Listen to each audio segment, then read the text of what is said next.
હવે પત્રાંક 570 મહાત્મા ગાંધીજી ઉપરનો આ પત્ર છે. મુંબઈ ફાગણવાદ 5 શનિ 1951. સુગ્ન ભાઈ શ્રી મોહનલાલ પ્રત્યે શ્રી ડરબન. ગાંધીજી જ્યારે આફ્રિકામાં હતા ત્યારે કૃપાલદેવે આ પત્ર લખ્યો છે. સુગ્ન ભાઈ શ્રી મોહનલાલ પ્રત્યે શ્રી ડરબન. મોહનલાલ કરમચંદ ગાંધી, ગાંધીજીનું આ નામ હતું. તેનામાં કૃપાલદેવ લખે છે, પત્ર એક મળ્યું છે. એટલે કૃપાળુદેવનો પત્ર, કૃપાળુદેવને ગાંધીજીએ પત્ર લખ્યો તે મળ્યો છે. તેના જવાબમાં કૃપાળદેવ આ પત્ર લખે છે. પત્ર એક મળ્યું છે. જેમ જેમ ઉપાધિનો ત્યાગ થાય તેમ તેમ સમાધિ સુખ પ્રગટે છે. જેમ જેમ ઉપાધિનું ગ્રહણ થાય તેમ તેમ સમાધિ સુખ હાનિ પામે છે. વિચાર કરીએ તો આ વાત પ્રત્યક્ષ અનુભવ રૂપ થાય છે. જો કંઈ પણ આ સંસારના પદાર્થનો વિચાર કરવામાં આવે તો તે પ્રત્યે વૈરાગ્ય આવ્યા વિના રહે નહીં, કેમ કે માત્ર અવિચારે કરીને તેમાં મોહ બુદ્ધિ રહે છે. કૃપાલદેવ કહે છે કે જેમ જેમ ઉપાધિનો ત્યાગ થાય તેમ તેમ સમાધિ સુખ પ્રગટે છે. જેમ જેમ ઉપાધિ ઓછી થતી જાય તેમ તેમ આત્માનું જે સમાધિ એટલે સ્વસ્થતાનું જે સુખ છે, નિર્વિકલ્પ સુખ છે, તે વધતું જાય છે. કેમ કે જેમ જેમ ઉપાધિ વધે છે તેમ તેમ સંકલ્પ વિકલ્પ વધે છે. જેટલી ઉપાધિ એટલા વિકલ્પો વિશેષ, અને એટલું આત્મા પીડિત થાય છે, દુઃખી થાય છે. માટે જેમ જેમ ઉપાધિનું ત્યાગ થાય તેમ તેમ આત્માનું સમાધિ સુખ. કૃપાલદેવની વ્યાખ્યા કરી, આત્મ પરિણામની સ્વસ્થતાને શ્રી તીર્થંકર સમાધિ કહે છે. આત્માના પરિણામ એટલે ભાવ સ્વમાં સ્થિત રહેવા. એ પરમો જાય, વિભાવમાં જાય એટલે આત્મા દુઃખી થાય છે. જેટલો જેટલો સ્વભાવમાં રહે, શાંતિ સ્વભાવમાં રહે, જ્યાં રાગદ્વેષનો અભાવ છે, કેમ કે રાગદ્વેષ આત્માનો સ્વભાવ નથી. રાગદ્વેષ કહો, કશાય ભાવ કહો, એ જેટલા ઘટે એટલો આત્માને શાંતિનું સુખ પ્રગટે છે. જે સ્વાભાવિક છે, સ્વભાવથી જ ઉત્પન્ન થયેલું, એ કશાયથી આત્મા મલિન થાય છે. સંકલ્પ વિકલ્પમાં આવી જઈ કશાય ભાવમાં આવીને દુઃખી થાય છે. માટે કૃપાલદેવે આ જાણે સિદ્ધાંત કહ્યો કે જેમ જેમ ઉપાધિનું ત્યાગ થાય તેમ તેમ સમાધિ સુખ પ્રગટે છે. આગળ એક પત્રાંકમાં કહ્યું કૃપાલદેવે કે રાંડી રૂએ માંડી રૂએ ને સાત ભરતાર વાળી તો મોઢું જ ન ખોલે. ઘર માંડેલી હોય તે પણ રડે. રાંડી એટલે જેને રંડાપો આવી ગયો, પતિ મરી ગયો, તે રડે. અને માંડી રૂએ જેને ઘર માંડ્યું તે રડે. અને સાત ભરતાર વાળી તો મોઢું જ ન ઉગાડે. એટલે આ સંસારમાં બધા દુઃખી છે. પોતાનું જેને પતિ નથી એ દુઃખી, અને જેને ઘર માંડ્યું તેને કુટુંબ પ્રપંચ વ્યવહાર વેપારને લઈને એ દુઃખી, અને જેને અત્યંત ઉપાધિ છે તે તો સર્વથા દુઃખી. એટલે સાત ભરતાર વાળી તો મોઢું જ ન ઉગાડે. તેમ આ સંસારમાં સર્વ પ્રાણીઓ આધિ વ્યાધિ ઉપાધિથી દુઃખી છે, પ્રજ્વલિત છે. આખો લોક, ત્રણેય લોક. એમ જેમ જેમ ઉપાધિનો ત્યાગ થાય, જેમ જેમ આરંભ પરિગ્રહથી જીવ નિવર્તે, તેટલી જ એને આત્મ શાંતિ વિદાય છે. આ કોના માટે છે? આત્મલક્ષી પુરુષ માટે, આત્માર્થીને માટે આ કહેવું છે. નહીં તો ઉપાધિ છોડીને નિવૃત્તિને એ પરની ઉપાધિ મોડ લે, બીજાના પ્રપંચ કરે, એટલે ઘર છોડીને બીજાના વિકલ્પો કરીને ઘર ભાંગે. તેના કરતો તો ધંધો વ્યવસાયમાં રહેવું વધારે સારું છે. આત્માર્થી પુરુષ માટે કહેવું છે કે નિવૃત્તિ આત્માના લક્ષ્ય લેવી અને એનો સદુપયોગ કરવો. આરંભ પરિગ્રહથી નિવૃત્તિ એ સમયે સત્પુરુષની આજ્ઞા ઉઠાવવામાં ગાળવો. માટે જેમ જેમ આત્માર્થી માટે ખરેખર ઉપાધિનો ત્યાગ થાય છે તેમ તેમ સમાધિ સુખ પ્રગટે છે. અને જેમ જેમ ઉપાધિનું ગ્રહણ થાય તેમ તેમ સમાધિ સુખ હાનિ પામે છે. કૃપાળદેવે 832માં પત્રમાં કહ્યું કે જગતના સર્વ જીવો કંઈ ને કંઈ મેળવીને સુખ પ્રાપ્ત કરવા ઈચ્છે છે, પણ જગતના સર્વ જીવો કંઈ ને કંઈ મેળવીને સુખ પ્રાપ્ત કરવા ઈચ્છે છે. મોટો ચક્રવર્તી તે પણ વધતા વૈભવ અને પરિગ્રહના સંકલ્પમાં પ્રયત્નવાન છે ને મેળવવામાં સુખ માને છે. પણ જ્ઞાનીઓએ તો તેથી વિપરીત સુખનો માર્ગ નિર્ણિત કર્યો કે કિંચિત માત્ર ગ્રહવું તે સુખનો નાશ છે. જગત ભગતના રસ્તા જુદા. જ્ઞાની પુરુષો ત્યાગીને સુખ માને, સાચું સુખ છે ત્યાગમાં. જ્યારે જગતવાસી જીવો ગ્રહણ કરીને સુખ માને. કેટલી બધી માન્યતાઓમાં વિપરીતતા છે. એનું નામ જ મિથ્યાત્વ. મિથ્યાત્વ એટલે બીજી કઈ વસ્તુ નથી. સમ્યક જ્ઞાનનું વિપરીતપણે પરિણમવું તેનું નામ અજ્ઞાન કહો, મિથ્યાત્વ કહો, વિપરીત માન્યતા કહો, દર્શન મોહ કહો, એક જ છે. અને એ જ સર્વ દુઃખનું મૂળ છે. જ્ઞાની પુરુષો ત્યાગમાં સુખ માને, જ્યારે સંસારી જીવ ગ્રહણમાં સુખ માને છે. જગતના સર્વ જીવો કંઈ ને કંઈ મળે તો સુખ માને, મેળવીને સુખ પ્રાપ્ત કરવાય છે. જેમ કે મોટા ચક્રવર્તીનું દૃષ્ટાંત આપ્યું કે એ પણ જ્યારે વધતા વૈભવમાં સુખ માને, ત્યારે આપણા જેવા પામર જીવોનું તો પૂછવું શું. મોટો ચક્રવર્તી રાજા તે પણ વધતા વૈભવ અને પરિગ્રહના સંકલ્પમાં પ્રયત્નવાન છે. તેમ આપણે પણ સંસારી જીવોની આ સ્થિતિ છે. હંમેશા આરંભ પરિગ્રહમાં પ્રવૃત્તિ ધંધા વગેરેની કરી ને કંઈક વધારો કરીએ સંપત્તિમાં, એમ માનીએ છીએ, જેથી કે હું સુખી થઈશ. કંઈ ને કંઈ મેળવવામાં સુખ પ્રાપ્ત કરવાય છે. પણ આશ્ચર્ય વિરામ મૂક્યો. પણ જ્ઞાનીઓએ તો તેથી વિપરીત જ સુખનો માર્ગ નિર્ણિત કર્યો. એનાથી સાવ વિપરીત એવો સુખનો માર્ગ નક્કી કર્યો કે કિંચિત માત્ર પણ ગ્રહવું એ સુખનો નાશ છે. કંઈ પણ ગ્રહણ બુદ્ધિ જ્યાં થઈ ત્યાં સુખનો જ્ઞાનીઓ કે નાશ થઈ ગયો, સુખ ગયું. તેમ જેમ જેમ ઉપાધિનું ગ્રહણ થાય તેમ તેમ સમાધિ સુખ હાનિ પામે છે. સમાધિ સુખ હાનિ પામે છે. પરમ કૃપાળુ દેવ કે ભરત ચક્રવર્તી જેવા, એમને પરિગ્રહ ઓછો નહોતો ભરત ચક્રવર્તીને, છતાં મૂર્છા નહોતી, મમત્વ ભાવ નહોતો, મારાપણું નહોતું. માટે 6 ખંડનું આધિપત્ય ભોગવતા છતાં પણ એ નિર્મોહી હતા, સુખી હતા. કેમ કે મારાપણું માન્યું જ નહોતું, મારું છે જ નહીં. એવી વૃત્તિ જ્યાં આત્મસ્મૃતિ હંમેશા જાગ્રત રહેવાથી એમને મમત્વ ભાવ નહોતો. તે એવા મહાત્માને પરિગ્રહ નથી. પરિગ્રહની મૂર્છા, પરિગ્રહ ઉમા સ્વાતિ ભગવંતે મોક્ષ શાસ્ત્રમાં એ વ્યાખ્યા કરી, ત્યાં મૂર્છા એ જ પરિગ્રહ છે. જેને મૂર્છા નથી અને પરિગ્રહ ગમે એટલો હોય તો નથી. પણ એવા વિરળા પુરુષો હોય છે. એ તો સમ્યક દ્રષ્ટિ મહાત્મા હતા, માટે એને બધું હોવા છતાં એમાં મારાપણું નહોતું. એ તો સ્વરૂપ જાગૃતિમાં રહેતા હતા. બબ્બે ઘડીએ આત્મ સ્મૃતિમાં ડૂબકી લગાવતા હતા. ભલે એને રાજમહેલમાં બેઠા હોય, રાણીવાસમાં બેઠા હોય, છતાં પણ 48 મિનિટની અંદર તો સ્વરૂપમાં જઈને આત્માનો અનુભવ કરીને બહાર આવતા. એમને ક્યાંથી પરપદાર્થ પ્રત્યે મોહ થાય? કેમ કે આત્માનું સુખ એ 2 ઘડીની અંદર તો એકવાર વેદી જ લે. તો એવા પુરુષોને સમાધિ સુખ હાનિ ન પામે, કેમ કે મારાપણું નહોતું. એવું જ પરમ કૃપાળુ દેવનું પોતે ઘરમાં છે, વેપાર કરવા પડે, વ્યવહાર ચલાવવો પડે, છતાં આસક્તિ નથી. છૂટું છૂટુંના જેને ભણકારા છે, જો કર્મ માર્ગ આપે તો એક સમય પણ એ ગ્રહમાં રહેવા તૈયાર નથી. એવા પુરુષને કાંઈ મારાપણું નથી. એની સમાધિ સુખ એનું હાનિ નથી પામતું. પણ મોટો ભાગ સંસારી જીવોના આપણા જીવો છે કે જેને આવા બાહ્ય ઉપાધિના ઉદય હોય છે કે તેમાં તન્મય થઈ જાય છે. મારાપણું, તાદાત્મ્ય વૃત્તિ ગાઢ થઈ જાય છે.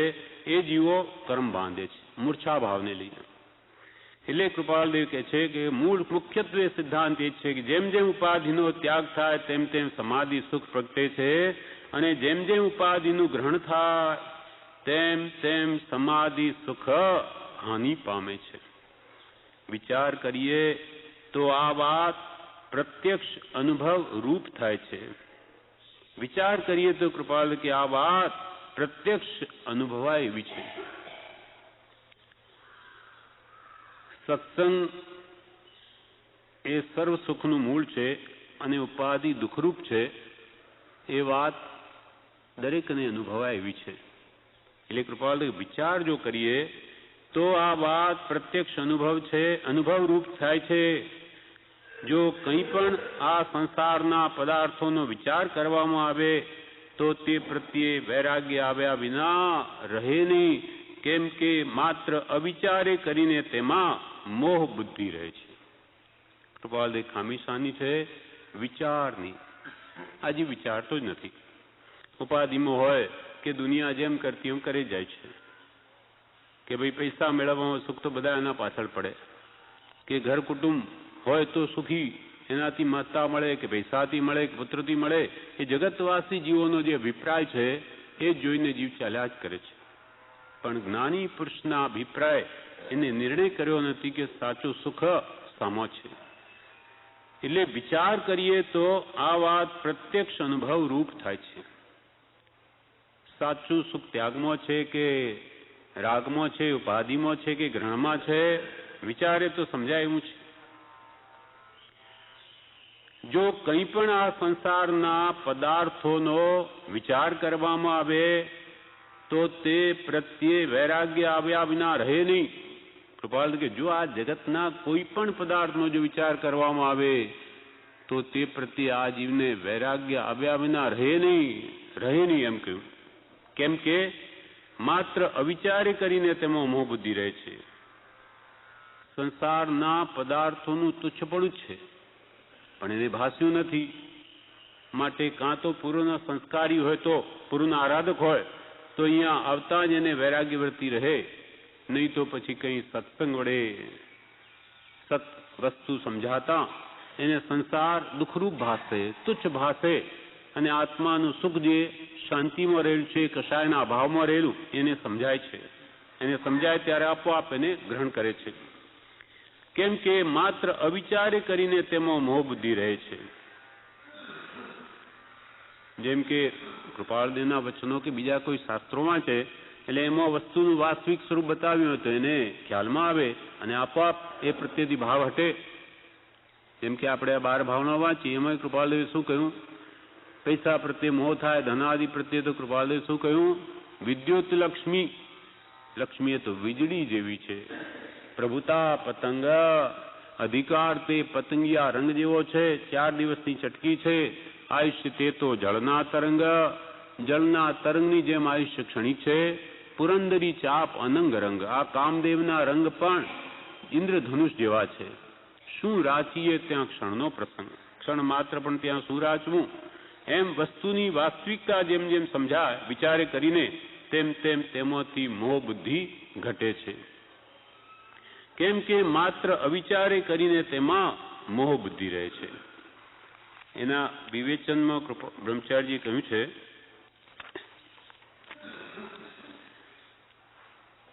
આ પત્રનું વિવેચન લાંબુ કરેલું છે. એમાં કે છે, શ્રીમદ રાજચંદ્ર આશ્રમ અગાસ ભાદ્રવાદ 11 સંમત 2008. જીવને દુઃખ આધિ વ્યાધિ ઉપાધિ વર્તે છે તે છે. દુઃખ શું છે? ત્રિવિધ તાપાગ્નિથી આખો લોક પ્રજ્વલિત છે. આખો લોક એટલે 3 લોક, ઉર્ધ્વ અધો ને તિર્યક, બધા આધિ વ્યાધિ ઉપાધિને લઈને ઉકળી રહ્યા છે. મનમાં ચિંતા થાય તે આધિ, શરીરમાં સંબંધી દુઃખ તે વ્યાધિ, અને બહારની કડાકૂટ તે ઉપાધિ છે. એથી નવરો થાય તો વિચાર જાગે. નવરો થાય કંઈ ઉપાધિથી કે માનસિક ચિંતાઓથી કે શારીરિક દુઃખથી તો કંઈ આત્મવિચારને અવકાશ મળે.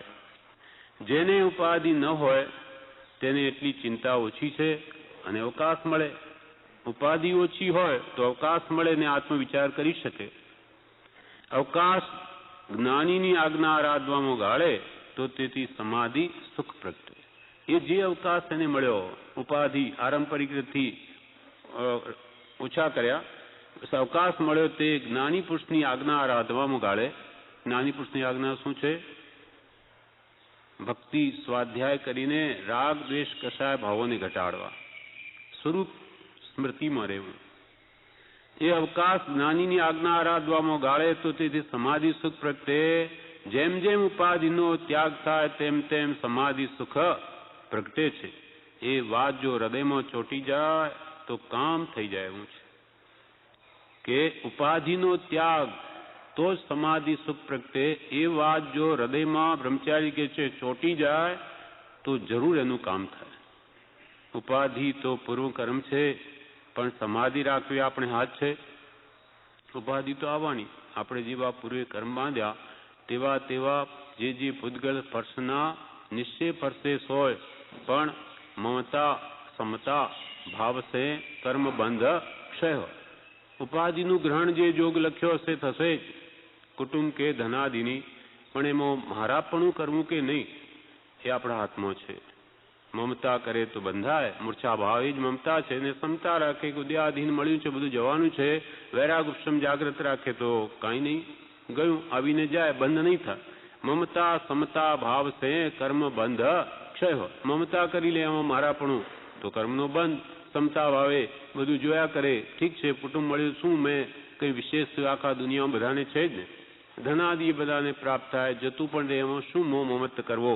એવી આત્મજાગૃતિ હોય તો એ નવા બંધ નહીં કરે. ઉપાધિ તો પૂર્વ કર્મ છે, પણ સમાધિ રાખવી આપણે હાથ છે. જેટલી ઉપાધિ છે તેટલી અનાથતા છે. જેટલી ઉપાધિ આપણને ભોગવી પડે એ આપણે અનાથપણું છે, એ જ કર્મ બંધાવે. જેટલી ઉપાધિ તેટલી અસમાધિ. ઉપાધિ છોડી નિવૃત્તિ લેવી અને ગમતી નથી. કંઈ કામ ન હોય, નવરાશ મળી હોય તો પણ કંઈ ને કંઈ લઈ બેસે.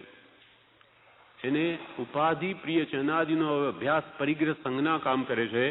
અનાદિકાળની ભય સંજ્ઞા, મૈથુન સંજ્ઞા, પરિગ્રહ સંજ્ઞા, આહાર સંજ્ઞાને લઈને એને નવરું બેસવું ગમતું નથી.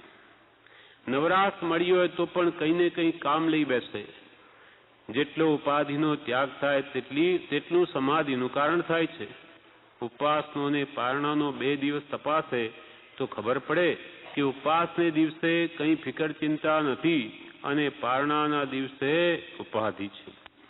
દ્રષ્ટાંતિ કહ્યું બ્રહ્મચારીજીએ કે એક પારણાનો દિવસ હોય ને એક ઉપવાસનો દિવસ હોય.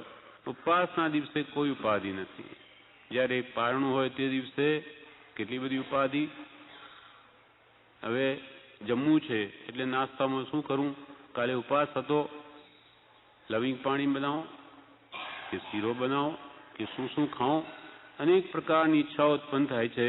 એટલે ઈચ્છા માત્ર જીવને દુઃખ છે. એમ દ્રષ્ટાંતિ કહ્યું કે ઉપાસનો અને પારણાનો 2 દિવસ તપાસે તો ખબર પડે કે ઉપાસના દિવસે કંઈ ફિકર નથી, જ્યારે પારણાના દિવસે ઉપાધિ છે. જેને આજ્ઞા મળી છે તેને નિવૃત્તિ બહુ સારી છે. સત્પુરુષની આજ્ઞા મળી, ધર્મ પ્રાપ્ત થયો, ધર્મનું સાધન મળ્યું, તેને માટે આ આરંભ પરિગ્રહની નિવૃત્તિ ઉપર જ્ઞાનીઓ ઘણો ભાર આપ્યો છે. કેમ કે નિવૃત્તિ આત્માર્થી જીવને બહુ જ સારી છે. જેને આજ્ઞા મળી છે તેને નિવૃત્તિ બહુ સારી છે.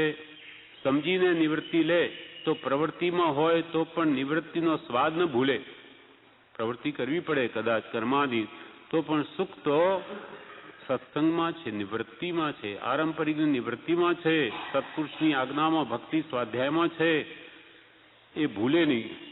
આત્માનો સ્વભાવ ઉપાધિ કરવાનો નથી, એ તો કર્મને લઈને આવી પડ્યું છે. આપણની ઉપાધિ ખરેખર પ્રિય નથી કોઈ પણ આત્માને.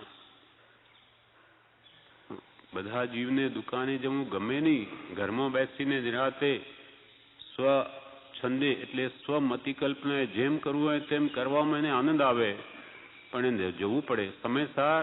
દુકાને કે નોકરીએ જવું જ પડે, કેમ કે એક વગર ઘર ચાલે નહીં. કુટુંબ હોય એને પોષણ કરવા માટે મેળવવું પડે, એટલે એને ગમે નહીં ઉપાધિ પણ કરવી જ પડે. કેમ કે વિષયાકાંક્ષાને લઈને ઘર માંડ્યું, એને ચલાવવું પડે. એટલે આત્માનો સ્વભાવ ઉપાધિ કરવાનો નથી, એ કહે છે. આત્માનો સ્વભાવ ઉપાધિ કરવાનો નથી, પણ કર્મને લઈને આવી પડ્યું છે. સાધુને પણ મન વચન કાયાની પ્રવૃત્તિ રોકવાની કહી છે. પ્રવૃત્તિ કરવી પડે તો સમિતિપૂર્વક વર્તે અને પાછા ગુપ્તીમાં આવવાનો લક્ષ્ય રાખે. સાધુને પણ મન વચન કાયાની પ્રવૃત્તિ રોકવા કહ્યું છે. સાધુનો ધર્મ શું છે? સ્વાધ્યાય અને ધ્યાન. આત્મજ્ઞાની મહાત્માઓ કાં તો સ્વરૂપમાં રહે, સ્વરૂપમાં નહીં રહી શકે તો સ્વાધ્યાયમાં રહે, કે જેથી નીચે ગુણસ્થાન કેને આવી જાય. કાં ઉપદેશ આપે, કાં શાસ્ત્ર લખે, કાં સ્વાધ્યાય કરે, એમાં પોતાનો સમય ગુજારે, પણ આત્માને વિભાવમાં જવા ન દે. એટલે મુનિને પણ મન વચન કાયાની પ્રવૃત્તિ રોકવાનું કહ્યું છે. એને પ્રવૃત્તિ કરવી પડે તો સમિતિપૂર્વક કરવું, પ્રવૃત્તિ પણ ગુપ્તીમાં આવવાનો જ લક્ષ્ય રાખે છે. એટલા માટે જ અપૂર્વ અવસરમાં કૃપાલદેવે કહ્યું ગાથા અહીંયા ટાંકી છે બ્રહ્મચારીએ. સંયમના હેતુથી યોગ પ્રવર્તન સ્વરૂપ લક્ષે જીન આજ્ઞાયાધીન જો તે પણ ક્ષણ ક્ષણ ઘટતી જાતી સ્થિતિમાં અંતે થાય નિજ સ્વરૂપમાં લીન જો અપૂર્વ અવસર એવો ક્યારે આવશે. મુનિ મહાત્માઓને જે કંઈ પણ પ્રવૃત્તિ કરવી પડે, શરીર છે માટે ભોજન લેવું પડે, મળ ત્યાગ કરવા પડે, લેવું મૂકવું કરવું પડે, તો 5 સમિતિ રહ્યા: સમિતિ ભાષા, સમિતિ યશના, સમિતિ આદાન ભંડવત અને પારિષ્ટાપણિકા સમિતિ. એ 5 સમિતિ પૂર્વક જ્ઞાનીની આજ્ઞા જેમ આપી છે તેમ ચાલવું પડે તો ચાલે, બોલવું પડે તો બોલે. આ પ્રમાણે સંયમના હેતુથી જ એના મન વચન કાયાના યોગની પ્રવર્તના છે. માત્ર સંયમાર્થે સ્વરૂપ લક્ષ્ય, સ્વરૂપનો લક્ષ્ય ભૂલે નહીં કહી. જીને આજ્ઞા આધીન, જીનેશ્વર ભગવાને જેમ કહ્યું તેમ જ પ્રવર્તે. અને તે પ્રવૃત્તિ પણ યોગની પ્રવર્તના પણ તે પણ ક્ષણ ક્ષણ ઘટતી જાતી સ્થિતિમાં. એ પ્રવૃત્તિઓને પણ ધીમે ધીમે ગુણસ્થાન વધે તેમ પ્રવૃત્તિ ઘટતી જાય અને અંતે થાય નિજ સ્વરૂપમાં લીન જો. નિજ સહજાત્મ સ્વરૂપમાં સંપૂર્ણપણે કેવલનામ પ્રગટે ત્યારે સ્થિતિ થાય છે. ત્યાં સુધી બધી પ્રવૃત્તિ ઘટતી જાય છે. એમ મુનિઓને પણ પ્રવૃત્તિ ઘટાડવાનું કહ્યું, આત્માનું નિર્વિકલ્પ સુખ પ્રગટાવવા માટે, જ્યાં અનંત સુખ છે. મન વચન કાયની પ્રવૃત્તિ ઘટાડી નિસ્વરૂપમાં તે લીન થાય છે. સંસારના પદાર્થોનો યથાર્થ વિચાર હોય તો તે વૈરાગ્યની વૃદ્ધિ કરે છે. સંસારને વિચારે તો ચારે ગતિમાં દુઃખ જણાય. શરીરનો વિચાર કરે તો શરીર પણ પૂતગલનું છે. અહીંયા કહ્યું ને ગાંધીજીને કૃપાલદેવે કે ઉપાધિનું જેમ જેમ ત્યાગ થાય તેમ તેમ સમાધિ સુખ પ્રગટે છે. અને વિચાર કરીએ તો આ વાત પ્રત્યક્ષ અનુભવ રૂપ થાય છે. જો કંઈ પણ આ સંસારના પદાર્થોનો વિચાર કરવામાં આવે તો તે પ્રત્યે વૈરાગ્ય આવ્યા વિના રહે નહીં. કેમ કે માત્ર અવિચારે કરીને તેમાં મોહ બુદ્ધિ રહે છે. વિચાર નથી જગતના પદાર્થોનો, તેથી એને એમાં આસક્તિ રહે છે. એટલે અનાદિકાલથી અજ્ઞાન ચાલ્યું આવે છે. અજ્ઞાનના કારણે જ આ કશાય ભાવો છે. જે સ્વરૂપ સમજ્યા વિના પામ્યો દુઃખ અનંત. આત્માનું ભાન નથી થતું કે હું આત્મા છું, ત્યાં સુધી બધું દુઃખ છે. અથવા હું દેહ છું પણ આત્મા નહીં એ ઓળખાણ જ્યાં સુધી થતી નથી ત્યાં સુધી કશાય ભાવો છે, બધું જ છે. હું સજાત્મ સ્વરૂપ છું, દેહ તે મારું સ્વરૂપ નહીં. એ વાત જો દ્રઢ થા તો એના કશાયો મોડા પડવા માંડે. રાગદ્વેષ કહો કશાય ભાવ કોઈ એક જ છે અને આ દેહ પણ કરવા યોગ્ય કાર્ય એક જ છે કે કોઈ પ્રત્યે કિંચિત રાગ અથવા કોઈ પ્રત્યે કિંચિત માત્ર દ્વેષ ન રહે. સર્વત્ર સમદશા વર્તે જ કલ્યાણનો મુખ્ય નિશ્ચય છે. રાગદ્વેષ ઘટાડવા છે, કશાયો ઘટાડવા છે. કેમ કે કશાય ઘટે તેટલું જ કલ્યાણ છે. અને વિચાર કર્યા વિના આ કશાયો ત્રિકાળમાં ઘટે નહીં. 510માં કૃપાલદેવે કહ્યું કે બંધ વૃત્તિઓને ઉપશમાવવાનો તથા નિવર્તાવવાનો જીવે સંતત એટલે સતત પ્રયત્ન કર્તવ્ય છે. અને વિના વિચારે તે વૃત્તિઓનો ઉપશમ કે નિવર્તન કેવા પ્રકારથી થાય? વિચારે નહીં તો આપોઆપ એ કશાય ભાવો કદી નહીં ઘટે. બંધ વૃત્તિઓ વિષય કશાય એ બંધ વૃત્તિઓ છે. 5 અન્ય વિષયોનો રાગ કે ક્રોધને લઈને ક્રોધ, માન, માયા, લોભ એ બંધ વૃત્તિઓ છે, એ આપોઆપ નહીં ઘટે. એટલે કે વિચાર કરે કૃપાલ કે આ સંસારના પદાર્થો તો તે પ્રત્યે વૈરાગ્ય આવ્યા વિના રહે નહીં. એ વિશે બ્રહ્મચારી વિવેચનમાં કહે છે કે સંસારને વિચારે તો ચારે ગતિમાં તેને દુઃખ જણાય. શરીરનો વિચાર કરે તો શરીર પણ પૂતગલનું છે, લોહી માંસથી ભરેલું છે, વળી તે પરવસ્તુ છે. એમ ભિન્ન ભિન્ન પ્રકારે વિચારે તો કોઈ વસ્તુ પર જીવનો મોહ નહીં થાય. શરીરનો વિચાર કરે કે આમાં શું ભરેલું, જેના પર હું રાગ કરું, એ તો મળમૂત્રની ખાણ છે. એમાં કોઈ પણ એવો પદાર્થ નથી કે જે રાગ કરવા લાયક છે. ભયંકર દુર્ગંધનું સ્થાન છે. એમાં હે આત્મા તને મોહ થાય છે, તારી એ કેવી ભ્રાંતિ છે, કેવી ભૂલ છે. એમ વારંવાર અનુપ્રેક્ષા કરે, અસુચિ ભાવના ભાવે તો મનના રાગ દ્વેષ ઘટે, શરીર પ્રત્યેની આસક્તિ તૂટે. એટલે વિચાર કરે તો એ શરીર પણ પોતાનું ન લાગે. શરીર વગેરે પરવસ્તુ છે, પરવસ્તુમાં જીવ મૂંઝાયો છે. સિદ્ધ ભગવાન પણ આ દેહને નાખી ગયા. ભવ, તન ને ભોગ, એ ત્રણનો વિચાર કરવાનો છે વૈરાગ લાવવા માટે. ભવ તન ભો ભોગ વિરત કદાચિત ચિંતે, ધન જો મન પિય પુત્ર કલત અનિતે. કોન શરણ મરણ દિન દુઃખ ચૌગતિ ભર્યો, સુખ દુઃખ એકઈ ભોગત જીય વિધિ વસ કર્યો. પંચ કલ્યાણમાં ભગવાન તીર્થંકરો જ્યારે સંસારનો ત્યાગ કરે ત્યારે 12 ભાવનો ભાવે છે. ભવ તન ને ભોગ. ભવ એટલે સંસાર ચાર ગતિરૂપ દુઃખરૂપ છે. તન એટલે શરીર પણ અસુચિમય છે, અને આ 5 ઇન્દ્રિયના ભોગો પણ રોગનું જ ઘર છે. ભોગનો પણ વિચાર કરે તો સકલ જગતથી એંઠવાળો જ બધો લાગે. ભોગોનો વિચાર કરે તો શું આ 5 ઇન્દ્રિયના વિષયો આ ભવમાં જ ભોગવું છું? અનંત કાળ ભોગવ્યા છે. આ તો શું એના કરતા અસંખ્યાત ગણા મેં દેવલોકમાં સુખ ભોગવ્યા ઇન્દ્રિયના, 5 ઇન્દ્રિયોના, તો પણ મને હજુ સુધી તૃપ્તિ થઈ નથી.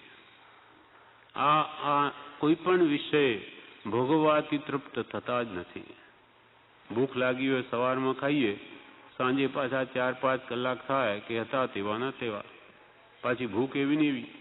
એમ જુએ, જોવામાં સુખ માને, રૂપાદિ ટીવી આદિ જુએ, પણ ક્યાં થાક લાગે છે.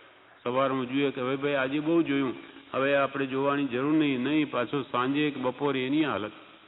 એ વૃત્તિઓ સંગીત સાંભળવાની કે ખાવાની કે સ્પર્શવાની, એ કોઈમાં સંતોષ થતો જ નથી. હંમેશા અતૃપ્ત જીવ રહે છે.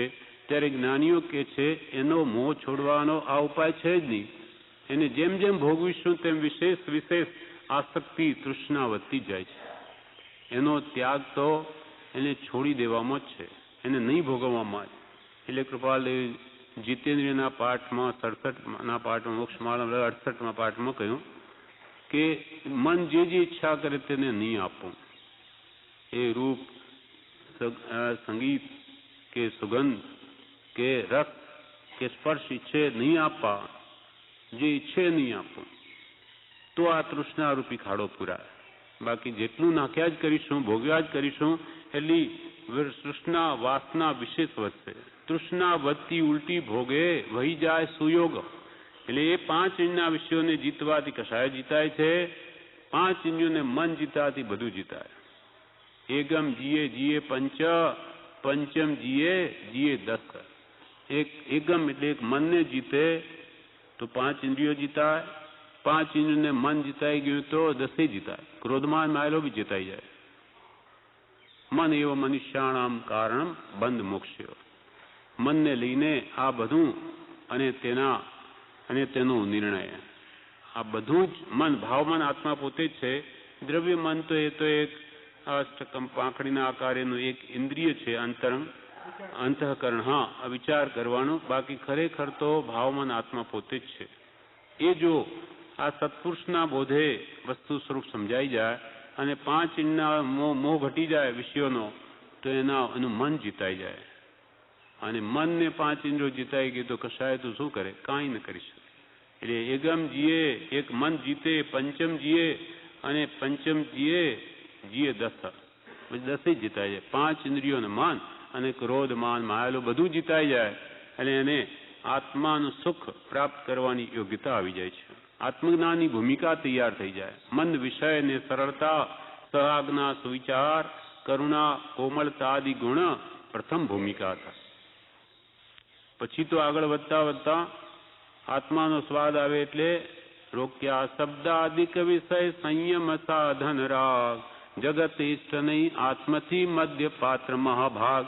5 ઇન્દ્રિયના વિષયોને રોકી લઈને જયારે આત્માનો સ્વાદ આવી ગયો કે પછી જગત ઇષ્ટની આત્મથી, પછી એને આત્માથી આખું જગત ઇષ્ટની ભાષે, આત્મા જ સુખરૂપ ભાષે. અને પછી તો એવી સ્થિતિ આવે સ્વરૂપમાં જેમ જેમ ધ્યાન કરે આત્માનંદ, પછી તો એને નહીં તૃષ્ણા, જીવ્યા, તણી, મરણ યોગ, નહીં ક્ષોભ, મહાપાત્ર તે માર્ગના પરમ યોગ જીતલો. લોભ જીતાઈ ગયો, ઈચ્છા માત્ર. એને તૃષ્ણા જીવવાની પણ નથી. મરણ આવે તોય તૈયાર, જીવવાનું હોય તોય ભલે, કેમ કે એ તો સ્વરૂપમાં રમે છે. એ મહાપાત્ર તે માર્ગના મહાપાત્ર જીવો છે. એમ અહીંયા કે છે ભવતનને ભોગનો વિચાર કરવો. ભોગનો પણ વિચાર કરીએ તો સકલ જગત તે એંઠવાળો છે.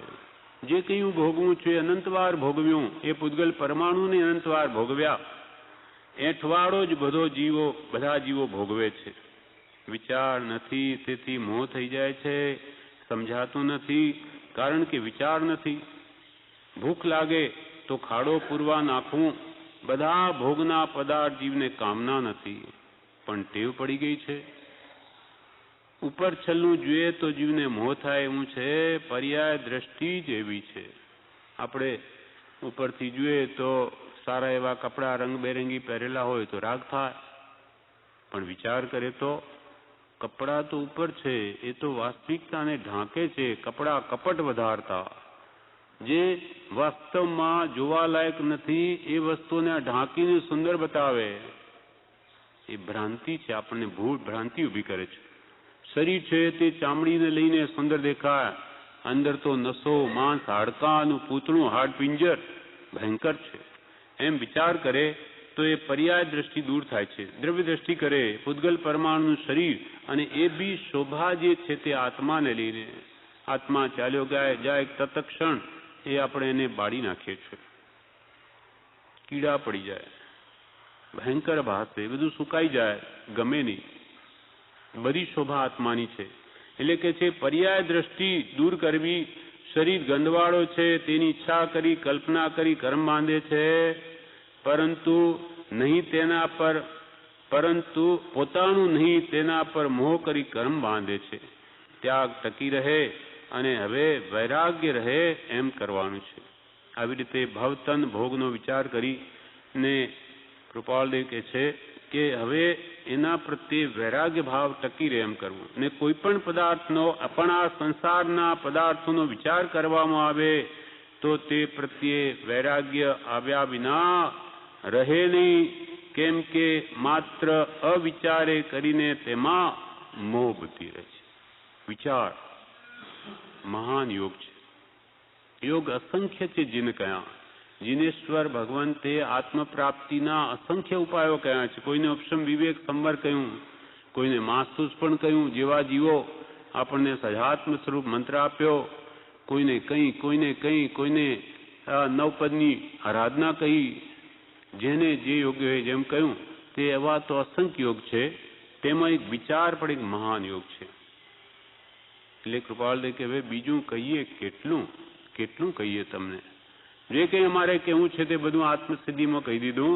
હવે બીજું કહીએ કેટલું કર વિચાર. તો હવે તું વિચાર કર. અમે જે કહીએ છીએ એના પર વિચાર કર.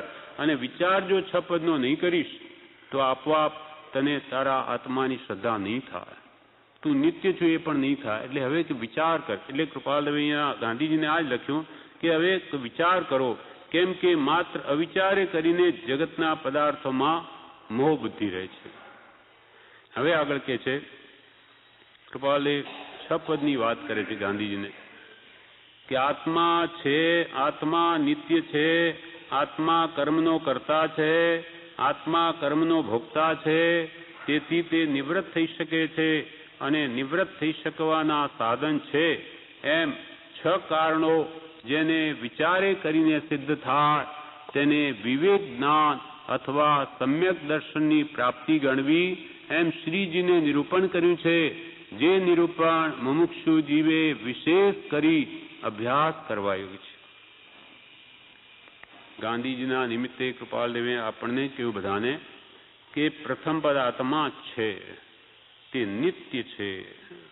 પહેલું પદ આત્મા છે જ, એના અનેક કારણો બતાવી અને એ વાત સિદ્ધ કરી.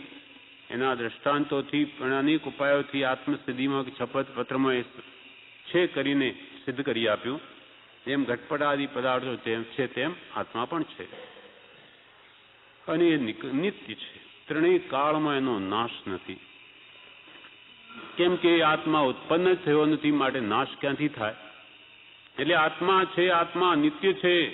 ત્રીજું પદ તે કર્મનો કર્તા છે. જ્યાં સુધી વિભાવમાં છે ત્યાંથી કર્મનો કર્તા છે. સ્વભાવમાં આવ્યો ત્યારે સ્વભાવનો કર્તા બને છે. કેમ કે દરેક દ્રવ્યનો પરિણમનશીલ એવો સ્વભાવ છે. જ્યાં સુધી આત્મા વિભાવમાં છે તે વિભાવ રૂપે પરિણમે છે. સમય સમયે સ્વભાવમાં આવ્યા પછી સ્વભાવ રૂપે પરિણમે. કેમ કે દરેક દ્રવ્યનો પરિણમનશીલ એવો સ્વભાવ જ છે.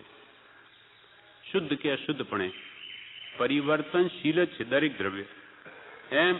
એમ હોવાથી અવિભાવના કારણે આત્મા કર્મ બાંધે છે અને કર્મ કરે માટે કર્મનો ભોગતા પણ છે, એના ફળ ભોગવવા પડે. અને તે કરતા ભોગતા પદથી નિવૃત્ત થઈ શકે છે. નિવૃત્ત થવાનું મોક્ષ પણ છે. બધા કર્મોથી મુક્ત થવું તેનું નામ મોક્ષ. એ પણ કે છે પ્રાપ્ત કરી શકાય છે અને તે નિવૃત્ત થઈ શકવાના સાધન પણ છે. છઠ્ઠું પદ મોક્ષનો ઉપાય છે. એમાં કહ્યું કે કર્મોથી નિવૃત્ત થવું હોય તો શું કરવું? તો કે જ્ઞાન, દર્શન, સમાધિ, વૈરાગ્ય, ભક્તિ આદિ મોક્ષ પદના ઉપાય છે. સમ્યક જ્ઞાન મેળવવું, આપણું અજ્ઞાન કાઢવા માટે, વિપરીત માન્યતાઓ મિથ્યાત્વને કાઢી નાખવા સત્પુરુષે જે બોધ આપ્યો એ બહુ જ વિચારો. વારંવાર પદાર્થનું સ્વરૂપ જ્ઞાનીએ કહ્યું તેમ જ્ઞાનીની દ્રષ્ટિએ વિચારવું, તે છે જ્ઞાન, સમ્યક જ્ઞાન. એટલે જ્ઞાન, દર્શન. દર્શન એટલે જે જ્ઞાનીઓનું દર્શન પદાર્થનું જે રીતે છે એ રીતે જ માનવું. જ્ઞાનીઓ જેમ કહ્યું તેમ જ શ્રદ્ધવું. જ્ઞાન, દર્શન, પછી સમાધિ એટલે ચારિત્ર, સ્વસ્થતા, ચારિત્ર, બાહ્ય સંયમ, તપ આદિ, આદરી, ભક્તિ, સ્વાધ્યાય, આ બધું ચારિત્ર છે આપણું વર્તન. સમ્યક રીતે કરીને આત્માને ઓળખવો, વિભાવને ટાળવું. અને વૈરાગ્ય, ભક્તિ આદિ સાધન પ્રત્યક્ષ છે. જે સાધના બળે કર્મ શિથિલ થાય છે, ઉપશમ પામે છે, ક્ષીણ થાય છે, માટે તે જ્ઞાન, દર્શન, સંયમ આદિ મોક્ષ પદના ઉપાય છે. વૈરાગ્ય, ભક્તિ આદિ સંસાર પ્રત્યે વિરક્ત ભાવ લાવવો. ભવે ખેદ, સંસારના કોઈ પણ પદાર્થ મને ખરેખર સુખરૂપ નથી, પણ વિષયો વિષ સમાન છે, મને રજરાવનાર છે, અને જે સુખ અંદર દુઃખ વસે સો સુખ બી દુઃખરૂપ. એમ જે કંઈ પદાર્થનું સ્વરૂપ વિચારને એનો રાગ ઘટાડે અને વૈરાગ્યમાં આવે અને ભગવાનના ગુણોમાં અનુરાગ કરીને સમયગાળે ભક્તિમાં પર પદાર્થ પ્રત્યે રાગ તોડે તો એનો કાળે કરીને મોક્ષ થઈ જાય. આ મોક્ષ પદના ઉપાય કયા કૃપાલદેવે? શું ઉપાય કયા? જ્ઞાન, દર્શન, સમાધિ, વૈરાગ્ય, ભક્તિ આદિ સાધન પ્રત્યક્ષ છે. એટલે અને નિવૃત્ત થઈ શકવાના સાધન પણ છે. મોક્ષ પ્રાપ્તિના ઉપાય છે. એ 6 કારણો આજે 6 પદ જે કયા એના માટે ગાંધીજીને કૃપાલદેવે લખ્યું કે આ 6 કારણો જેને વિચારે કરીને સિદ્ધ થાય. વિચારે કરીને.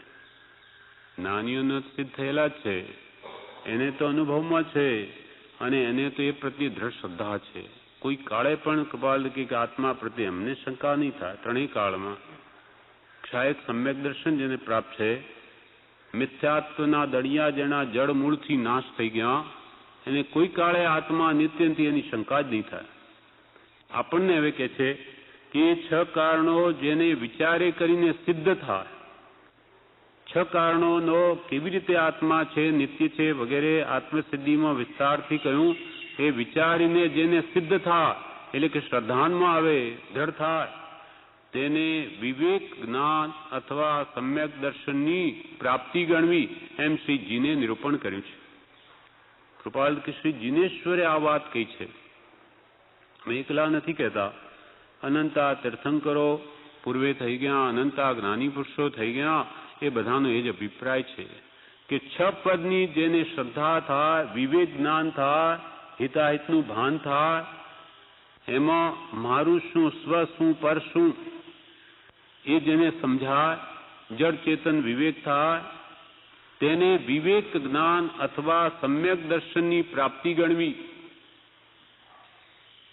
પહેલા શ્રદ્ધારૂપ સંકિત, વ્યવહાર સમ્યક દર્શન એમ ગણવું, એમ શ્રીજીને નિરૂપણ કર્યું છે. જે નિરૂપણ મુમુક્ષુ જીવે વિશેષ કરી અભ્યાસ કરવા યોગ્ય છે. આ નિરૂપણ જે ભગવાન તીર્થંકરોએ કહ્યું તે મુમુક્ષુ જીવ છે, જેને આ સંસારના દુઃખોથી ત્રિવિતાપથી છૂટવું છે, તેને તો વિશેષ કરીને અભ્યાસ કરવા યોગ્ય છે. અહીંયા 2 વાર 56નો પત્ર કે આત્મસિદ્ધિ 2 વાર બોલાય એ શા માટે કે વિશેષે કરીને આ 6 પદનું શ્રદ્ધાન કર્યું છે. એમાં સમ્યક દર્શન છે. વારંવાર એ ભાવો વિચારવાથી દ્રઢ થાય છે. એટલે જે નિરૂપણ મુમુક્ષુ જીવે વિશેષ કરી અભ્યાસ કરવા યોગ્ય છે એના વિશે વિવેચનમાં કહે છે. પ્રશ્ન વૈરાગ્ય કેમ નથી આવતો? તો કે વિચાર નથી. એ વિચાર આવવા સત્સંગ છે. સાંભળે ત્યારે વિચાર આવે ને. કોઈ જીવ સાંભળે તો કે છે વિચાર આવે ને. જેમ કે મનુષ્ય ભાવ દુર્લભ છે, એ સાંભળ્યું તો વિચાર આવે કે હવે કંઈ કરી લેવું. મનુષ્ય ભાવ દુર્લભ છે. 10 દ્રષ્ટાંતે કે દેવોને પણ દુર્લભ અથવા અસંખ્યાત ભવોમાં માંડ માનવ દેહ એકવાર મળે અને 2000 સાગરો પોમર તો 48 જ મળે, નહીં તો નિયમાદિગોદમાં જાય. આટલો બધો દુર્લભ માનવ દેહ અસંખ્યાત ભવોમાં જેની પ્રાપ્તિ થાય, તો મારે આ ભવ મને મનુષ્ય ભાવ મળ્યો તો મારે જરૂર કામ કરી લેવું. એમ સાંભળે, વાંચે, વિચારે તો એને એ મનુષ્ય ભાવની દુર્લભતા લાગે અને એનો સદુપયોગ કરે. સાંભળે ત્યારે વિચાર આવે કે મનુષ્ય ભાવ દુર્લભ છે તો કે એને સાર્થક કરું એમ થાય. સત્સંગની જરૂર છે. સત્સંગની જરૂર છે. તેમાં કંઈ સાંભળવાનું મળે, સદવિચાર આવે તો વિવેક થાય. તેથી ત્યાગવા યોગને ત્યાગે અને ગ્રહણ કરવા યોગને ગ્રહણ કરે. 6 પદમાં સમ્યક દર્શન રહ્યું છે. એ સમ્યક દર્શનના સ્થાનક એટલે રહેવાના સ્થાનક છે. વિચાર થાય તો વૈરાગ્ય આવે, અને વૈરાગ્ય આવે તો જ્ઞાનીના વચનો સારા લાગે. સંસાર પ્રત્યેનો રાગ ઘટે તો જ એને સત્પુરુષના વચનો ગમે. વૈરાગ્ય આવે તો જ્ઞાનીના વચનો સારા લાગે. તેથી સમ્યક દર્શન થાય, આત્માની શ્રદ્ધા થાય. સત્પુરુષનું મહાત્મ્ય ઘણું છે પણ જીવને તે સમજાતું નથી. અચિંત્ય તુજ મહાત્મ્યનો, અચિંત્ય ચિંતવી પણ નહીં શકાય એટલું સત્પુરુષનું મહાત્મ્ય છે, પણ આપણને લાગ્યું નથી. સત્પુરુષનું મહાત્મ્ય ઘણું છે પણ જીવને તે સમજાતું નથી. 6 પદના પત્રમાં ઘણો વિસ્તાર કર્યો છે. તેનાથી વધારે વિસ્તાર થવા અર્થે આત્મસિદ્ધિ લખી તેની એક ગાથા પર 100 ગાથા લખે તોય એનો અર્થ પૂરો થાય એમ નથી. બ્રહ્મચારી કહે છે એક ગાથા પર 100 ગાથા પણ લખી દઈએ તો પણ આ આત્મસિદ્ધિના અર્થ પૂરા નહીં થાય. 14 પૂર્વનો સાર છે. 14મું પૂર્વ કેટલું મોટું છે. આત્મપ્રવાદ નામનું 7મું જે પૂર્વ હતું 14 પૂર્વ, તેના આધારે આત્મસિદ્ધિ લખાઈ છે. જે આજે તો દ્વાદશાંગીને બધું વિચ્છેદ છે, પણ એના જ્ઞાનથી બહાર નહોતું. એ શુદ્ધ કેવડી હતા કે જેને બધા શાસ્ત્રો ભગવાન મહાવીર પાસે કે અનેક મહાત્મા પાસે પૂર્વજન્મમાં સાંભળ્યા છે, એ યાદ આવવાથી, સ્મૃતિ થવાથી કે એક શબ્દ વાંચતા અમને હજારો શાસ્ત્રો પર દ્રષ્ટિ ફરી વળે છે. એવી જ એની પરમ પ્રજ્ઞા છે. એવો આ પરમ પુરુષ છે કૃપાલદેવ. એ કે છે એણે આત્મસિદ્ધિ લખી છે. એટલે એવી એક ગાથા ઉપર કે 100 ગાથા લખી દે તોય ઓછું છે, એમ બ્રહ્મચારી કહે છે. હવે ત્યાં વિવેક જ્ઞાન એટલે શું, કોઈ પ્રશ્ન કર્યો. તેના ઉત્તરમાં કહે છે વિવેક એ આત્માને ઓળખવાનો દીવો છે. આત્માના સમ્યક દર્શનાદિ છે તેમાં કર્મની મિશ્રતા થઈ ગઈ છે, તે ટાળવા વિવેક વૈરાગ્યની જરૂર છે. આત્માનો સ્વભાવ તો જ્ઞાન દર્શન ચારિત્રમય જ છે, શુદ્ધ બુદ્ધ ચેતન્ય ઘન છે, પણ એમાં કર્મનું મિશ્રણ થઈ ગયું અનાદિકાળથી. હવે તેના માટે વિવેકની આવશ્યકતા છે. કર્મ કેવી રીતે શું છે અને કેમ જુદા પાડવા માટે વિવેક અને વૈરાગ્યની જરૂર છે. સંસાર કડવો છે તેને મીઠો માને તે અવિવેક છે. કડવો ઝેર જેવો જ્ઞાનીની દ્રષ્ટિએ સંસાર છે તે આપણે મીઠો અમૃત જેવો ભાસે તો તે અવિવેક છે. દેહ પોતાનો નથી એટલે પોતાનો માને તે અવિવેક છે. સંસાર કડવો છે તેને મીઠો માને તે અવિવેક છે. વૈરાગ્ય એ સંસારને ટાળવાનો ઉપાય છે તેને કડવો ગણે તે પણ અવિવેક છે. પ્રભુશ્રીજીએ કહ્યું હતું કે 6 પદનો પત્ર અમારા ઉપર આવ્યો ત્યારે આમ થયું કે આત્મા સિવાય હવે કંઈ જોવું નહીં, કોઈ ગચ્છમાં મતમાં ઊભા ન રહેવું, બધાથી છૂટી આત્મા પર જ આવવું. 56નો પત્ર જ્યારે પ્રભુશ્રી ઉપર કૃપાલવે લખ્યો પહેલા ત્યારે એમને વાંચીને કે છે પ્રભુશ્રી તો એમ થઈ ગયું કે બસ હવે આપણે આત્મા સિવાય કંઈ જોવું જ નથી, તો જ આત્મસિદ્ધિ થાય. કોઈ ગચ્છમાં મતમાં ઊભા જ ન રહેવું, કેમ કે ગચ્છમતની જે કલ્પના તે નહીં સદવ્યવહાર, ભાન નહીં નિજ રૂપનું, તે નિશ્ચય નહીં સાર. કોઈ ગચ્છમાં કે મતમાં ઊભા ન રહેવું, બધાથી છૂટી આત્મા પર જ આવવું. એના ઉપરથી બ્રહ્મચારી કહે છે આપણી આ વાત છે, આત્મા છે અનાદિકાળથી જે ભૂલો છે, પોતે આત્મા છે પણ અનાદિકાળથી પોતાની જાતને જ ભૂલી ગયો છે. દેહ છૂટી જાય પણ આત્મા ન મરે એટલું દ્રઢ કરવાનું છે. દેહ છૂટી જાય પણ આત્મા ન મરે એવું દ્રઢ કરવાનું છે. આત્મા કદી ન મરે, નિત્ય છે. એને ભાન નથી કે હું સંસાર વધારું છું. આપણા આત્માને અજ્ઞાનવશ મોહવશ એને ભાન નથી કે હું આ રાગ દ્વેષ કામ ક્રોધાદી ભાવો કરીને મારા આત્માના ગુણોને હણું છું, ભાવ મરણ કરું છું. એને ભાન નથી. એને ભાન નથી કે હું સંસાર વધારું છું. એ ભય લાગશે ત્યારે જ આંટા ઉકળશે. કશું મારું નથી, ક્યાંય ચેન ન પડે એવું થાય, ખાવું પીવું કશું ન ગમે એવી દશા થાય ત્યારે ખરો વૈરાગ્ય આવે. જીવે કેટલા દુઃખ ભોગવ્યા છે, દેવલોકના સુખ પણ ભોગવ્યા, પણ જન્મ મરણ છૂટ્યા નથી. હવે કશુંય ભોગવું નથી. ઘણું ખાધું, ઘણું પીધું, પણ હવે એ તરફ નજર ન કરવી. હવે તો ક્યારે સિદ્ધ થાઉં એ કરવાનું છે. બીજી 6 ભાવનાઓ છોડવાની છે. કર્મ બાંધે છે ને ભોગવે છે, તેથી છૂટી શકાવા રૂપ મોક્ષ છે કે હવે તો ઘણું ખાધું, ખૂબ પીધું, અનંતકાળમાં જો ભેગું કરીએ તો મેરુ પર્વતના ઢગલા. વચનામૃત પત્રાંક 570 મુંબઈ ફાગણવદ 5 શનિ 1951. મહાત્મા ગાંધી ઉપર આ પત્ર છે. તેમાં કૃપાલદેવે કહ્યું સુગ્નભાઈ શ્રી મોહનલાલ પ્રત્યે શ્રી દરબાન પત્ર એક મળ્યું છે. જેમ જેમ ઉપાધિનો ત્યાગ થાય તેમ તેમ સમાધિ સુખ પ્રગટે છે. જેમ જેમ ઉપાધિનું ગ્રહણ થાય તેમ તેમ સમાધિ સુખ હાનિ પામે છે. વિચાર કરીએ તો આ વાત પ્રત્યક્ષ અનુભવ રૂપ થાય છે. ઉપાધિ દુઃખરૂપ છે, સમાધિ સુખરૂપ છે.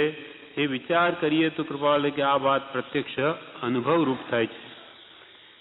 જો કંઈ પણ આ સંસારના પદાર્થોનો વિચાર કરવામાં આવે તો તે પ્રત્યે વૈરાગ્ય આવ્યા વિના રહે નહીં. કેમ કે માત્ર અવિચારે કરીને તેમાં મોહ બુદ્ધિ રહે છે. આ સંસાર દુઃખરૂપ જ છે.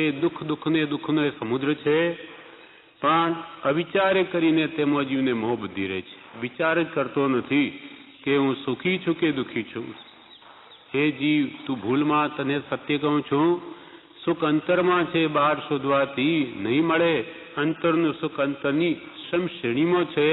અને તે થવા બાહ્ય પદાર્થો સંબંધીનું આશ્ચર્ય ભૂલ, બધું ભૂલી જા.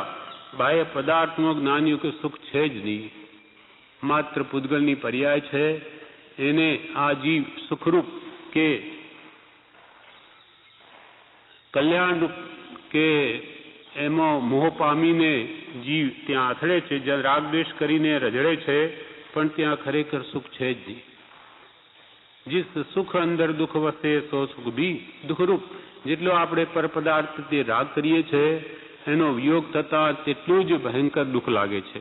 અને વિયોગ નિશ્ચિત છે, કેમ કે પૂતગલ પરમાણુનો સંયોગ થાય છે. આપણને એ કંઈ શાશ્વત નથી, અનાદિથી આપણે મળેલા નથી. સંયોગનો વિયોગ નિશ્ચિત છે. એટલે વિયોગ વખતે જેટલો રાગ વિશેષ તેટલી જ એને પીડા પણ વિશેષ ભોગવવી પડે છે. માટે સંસારના ક્ષણિક નાશવંત મોહ મારનારા એ સુખો ખરી રીતે સુખ છે જ નહીં, માત્ર સુખની ભ્રાંતિ એમાં ઊભી થાય છે.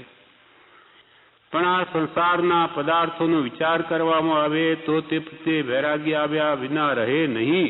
કૃપાલ કે યથાર્થ વિચાર જ્ઞાની પુરુષના ઉપદેશ સંસાર જીવ જો કરે તો એને સંસાર પ્રત્યે વૈરાગ્ય આવ્યા વિના રહે નહીં, વૈરાગ્ય આવે જ. કેમ એવું? કેમ કે માત્ર અવિચારે કરીને તેમાં મોહ બુદ્ધિ રહે છે. પદાર્થનું જે તુચ્છપણું છે એ જીવે જાણ્યું જ નથી. કૃપાલ અહીંયા સુધી કહ્યું કે કામનું સામર્થ્ય જીવે જાણ્યું નથી.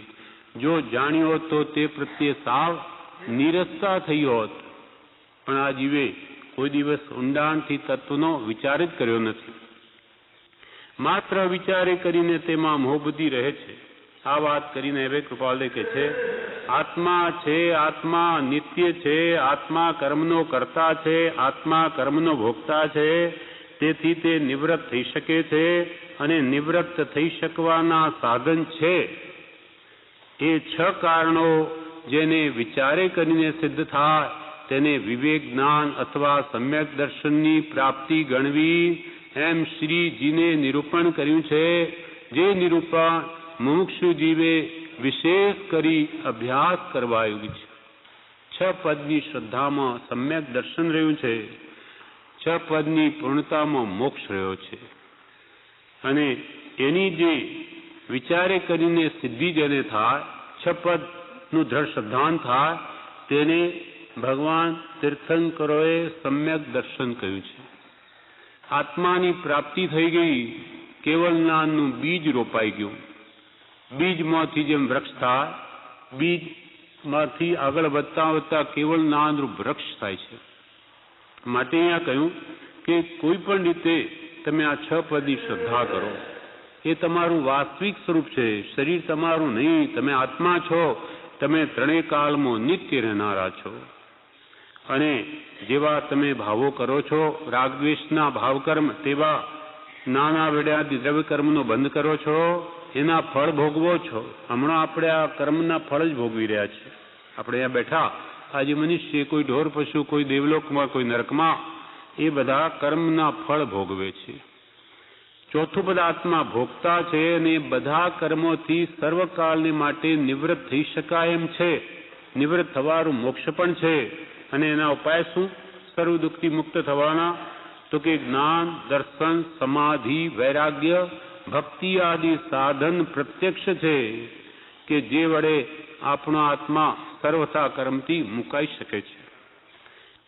એમ જીને નિરૂપણ કર્યું છે. ને મુમુક્ષુ જીવે તો એ વિશેષ કરીને આ 6 પદનો અભ્યાસ કરવાયું છે, એમ કૃપાલદેવે કહ્યું. જેને સંસારના દુઃખોથી છૂટવું છે તેને માટે. હવે આગળ કે છે, અહીંયા સુધી કાલે આપણે વાંચ્યું. હવે કે છે, પૂર્વના કોઈ વિશેષ અભ્યાસ બળથી એ 6 કારણોનો વિચાર ઉત્પન્ન થાય છે, અથવા સત્સંગના આશ્રયથી તે વિચાર ઉત્પન્ન થવાનો યોગ બને છે. પૂર્વકાળે ગયા ભવોમાં કોઈ વિશેષ અભ્યાસ બળથી એ 6 કારણોનો વિચાર ઉત્પન્ન થાય છે. પૂર્વે કઈ મહાપુરુષોનો સમાગમ થયો હોય, ત્યાં આત્મા છું, નિત્ય છું વગેરે વાત સાંભળી હોય, વિચાર કરીને એ ભાવો દ્રઢ કર્યા હોય, તો સહેજે આ ભાવમાં પણ એ વિચાર ઉત્પન્ન થઈ જાય છે, અલ્પ નિમિત્ત મળતા. પૂર્વના કોઈ વિશેષ અભ્યાસ બળથી, અને આપણે પૂર્વકૃત કહીએ છીએ, પૂર્વકૃત અને પુરુષાર્થ 2 જોઈએ. પૂર્વે કંઈ આરાધના કરી હોય તો આ કાળમાં સહેજે શ્રદ્ધાન થઈ જાય છે. પૂર્વના કોઈ વિશેષ અભ્યાસ બળથી એ 6 કારણોનો વિચાર ઉત્પન્ન થાય છે, અથવા સત્સંગના આશ્રયથી તે વિચાર ઉત્પન્ન થવાનો યોગ બને છે. પૂર્વનું આરાધક પણ ન હોય, પણ આ ભાવમાં પણ કોઈ મહાપુણ્યના ઉદય ગુરુનો યોગ મળી ગયો, સત્સંગનો સમાગમ થાય, તો પણ એને 6 પદની શ્રદ્ધા થવી સંભવે છે. ગુરુ ઓળખવા ઘટ વૈરાગ્ય તે ઉપજવા પૂર્વિક ભાગ્ય, તેમ નહીં તો કંઈ સત્સંગ અને તેમ નહીં તો કંઈ દુઃખરંગ. પૂર્વનો આરાધક પણ હોય તો તરત સદગુરુ પ્રત્યે શ્રદ્ધા થઈ જાય, નહીં તો આ ભાવમાં પણ સત્સંગ થાય તે વડે પણ એને સત સમજાતા સતની શ્રદ્ધા થઈ શકે છે. એટલે કહ્યું અથવા તો પૂર્વના અભ્યાસ બળથી 6 કારણોનો 6 પદનો વિચાર ઉત્પન્ન થાય છે, અથવા સત્સંગના આશ્રયથી તે વિચાર ઉત્પન્ન થવાનો યોગ બને છે. હવે કે છે સત્સંગ આપણે એટલા વર્ષથી કરીએ છીએ, છતાં જોઈએ તેવો 6 પદનો શ્રદ્ધાન ગુણ પ્રગટ કેમ નથી થતો? એના કારણો કૃપાળુદેવ હવે કે છે. અનિત્ય પદાર્થ પ્રત્યે મોહબુદ્ધિ હોવાને લીધે આત્માનું અસ્તિત્વ, નિત્યત્વ અને અવ્યાભાસ સમાધિ સુખ ભાનમાં આવતું નથી. અનિત્ય નાશવંત એવા પૂતગલના બનેલા આ જગતના પદાર્થો, પછી રૂપના કારણો હોય કે રંગના કે સંગીતના કે રસના કે સ્પર્શના, એ બધા 5 ઇન્દ્રિયના વિષયો પ્રત્યે અનાદિકાળથી જીવને અનિત્ય પદાર્થમાં મોહ બુદ્ધિ હોવાને લીધે આકર્ષણ, પૂતગલના રૂપ રંગાદિમાં જીવનું આકર્ષણ હોવાથી અને આત્માનું અસ્તિત્વ, નિત્યત્વ અને અવ્યાભાસ સુખ ભાનમાં જ આવતું નથી. એટલો બધી તાદાત્મ્ય વૃત્તિ આપણે પૂતગલમાં પડેલી છે. જ્યાં જુએ ત્યાં ચોટે છે, જ્યાં જુએ ત્યાં વચન નયન એમનાહી, આંખથી જ્યાં જુએ ત્યાં રાગદ્વેષ કરે છે, મોહ કરે છે. એ એટલો બધો ગાઢ છે કે એને લઈને એને આત્મા શું, આત્માનું હોવાપણું અસ્તિત્વ કે એનું નિત્યપણું કે એનું અવ્યાભાસ સ્વરૂપ, જે આત્માનું બાધા પીડા રહિત જે સુખ છે એને ભાનમાં જ કૃપાલ કે આવતું નથી. એટલી બધી 5 ઇન્દ્રિયના વિષયોમાં તન્મયતા છે, એમાં સુખ બુદ્ધિ છે કે આત્મા છે એ નિત્ય છે અને એનું અનંત સુખ છે, અવ્યાભાસ સુખ છે. સંસારીના સુખો કેવા? બાધા પીડા સહિત. જેમ કે આપણે પુણ્યનો ઉદય હોય તો ધન સામગ્રી વગેરે બધી મળી હોય, પણ શરીર સારું ન હોય, શરીરમાં રોગ હોય તો કંઈ ખાઈ પણ ન શકે, ભોગવી ન શકે, આ બાધા આવી ગઈ. શરીર સારું હોય પણ પૈસાનો જોગ નહીં હોય, બીજી બહારની અનુકૂળતા ન હોય તો પણ ભોગવી ન શકે, એમ બાધા પીડા આવ્યા કરે છે. આ સંસારી સુખમાં, કહેવાતા સુખમાં અનેક બાધા પીડા આવે, જ્યારે આત્માનું જે સ્વાધીન સુખ છે એ પરને આધીન નથી, એમાં કોઈ બાધા પીડા નથી. નિરંતર લગાતાર અનંત કાળ સુધી એક ધારા રહી શકે એવું આત્માનું અવ્યાભાસ સુખ છે. છતાં પણ કૃપાળદેવ કહે છે અનિત્ય પદાર્થ પ્રત્યે, સંસારના અનિત્ય પદાર્થ પ્રત્યે જીવને મોહ બુદ્ધિ હોવાને લીધે આત્માનું અસ્તિત્વ, નિત્યત્વ અને અવ્યાભાસ સમાધિ સુખ ભાનમાં આવતું નથી. તેની મોહ બુદ્ધિમાં, સંસારના પદાર્થોનું આકર્ષણ, એમાં મોહ બુદ્ધિમાં જીવને અનાદિથી એવું એકાગ્રપણું ચાલ્યું આવે છે કે તેનો વિવેક કરતા કરતા જીવને મૂંઝાઈને પાછું વળવું પડે છે.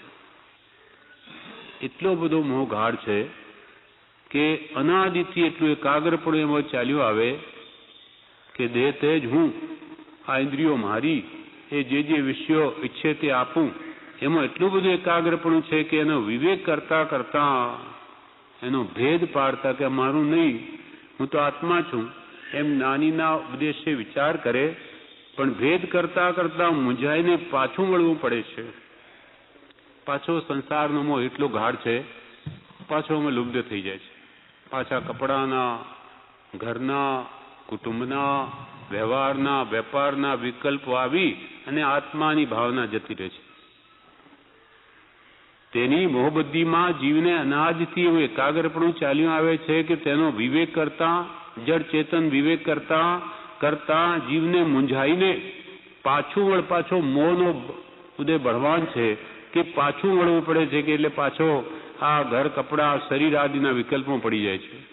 અને તે મોહ ગ્રંથિ છેદવાનો વખત આવવા પહેલા તે વિવેક છોડી દેવાનો યોગ પૂર્વકાળે ઘણીવાર બન્યો છે. પૂર્વકાળે પણ નાની પુરુષના સમાગમ થતા આત્મવિચારને એને જન્મી છે, પણ પાછો મોહ બળવાન છે, દર્શન મોહ, મિથ્યાત્વ, અજ્ઞાન, કે એને પાછું ભલાવવામાં લાવી દઈ અને સંસારમાં પાછી એકાગ્ર બુદ્ધિ કરાવી દે છે. તે મોહગ્રંથિ છેદવાનો વખત આવવા પહેલા તે વિવેક છોડી દેવાનો યોગ પૂર્વકાળે ઘણીવાર બન્યો છે, કેમ કે જેનો અનાદિકાળથી અભ્યાસ છે. અહમ ભાવ, મમત્વ ભાવનો અનાદિકાળથી અભ્યાસ છે. જે દેહમાં જન્મે તે જ હું, અને જે પદાર્થો એના પુણ્ય પ્રમાણે પ્રાપ્તિ થાય મારા, એટલો બધો ગાઢ અધ્યાસ છે. કેમ કે જેનો અનાદિકાળથી અભ્યાસ છે તે અત્યંત પુરુષાર્થ વિના અલ્પકાળમાં છોડી શકાય નહીં. નિમિત્તોમાં રાગદ્વેષ ન થવા દેવા એ જ પુરુષાર્થ છે. અત્યંત પુરુષાર્થ વિના અનાદિનો મોહ, આકર્ષણ, પૂતગલ પદાર્થ પ્રત્યેનું તે અત્યંત પુરુષાર્થ વિના અલ્પકાળમાં છોડી શકાય નહીં. એ મોહ સહેલો નથી છોડવો અનાદિનો, એટલે અલ્પકાળના પુરુષાર્થથી છોડી શકાય નહીં. માટે શું કરવું? માટે ફરી સત્સંગ, સત્શાસ્ત્ર અને પોતામાં સરળ વિચાર દશા કરી તે વિષયમાં વિશેષ શ્રમ લેવો યોગ્ય છે.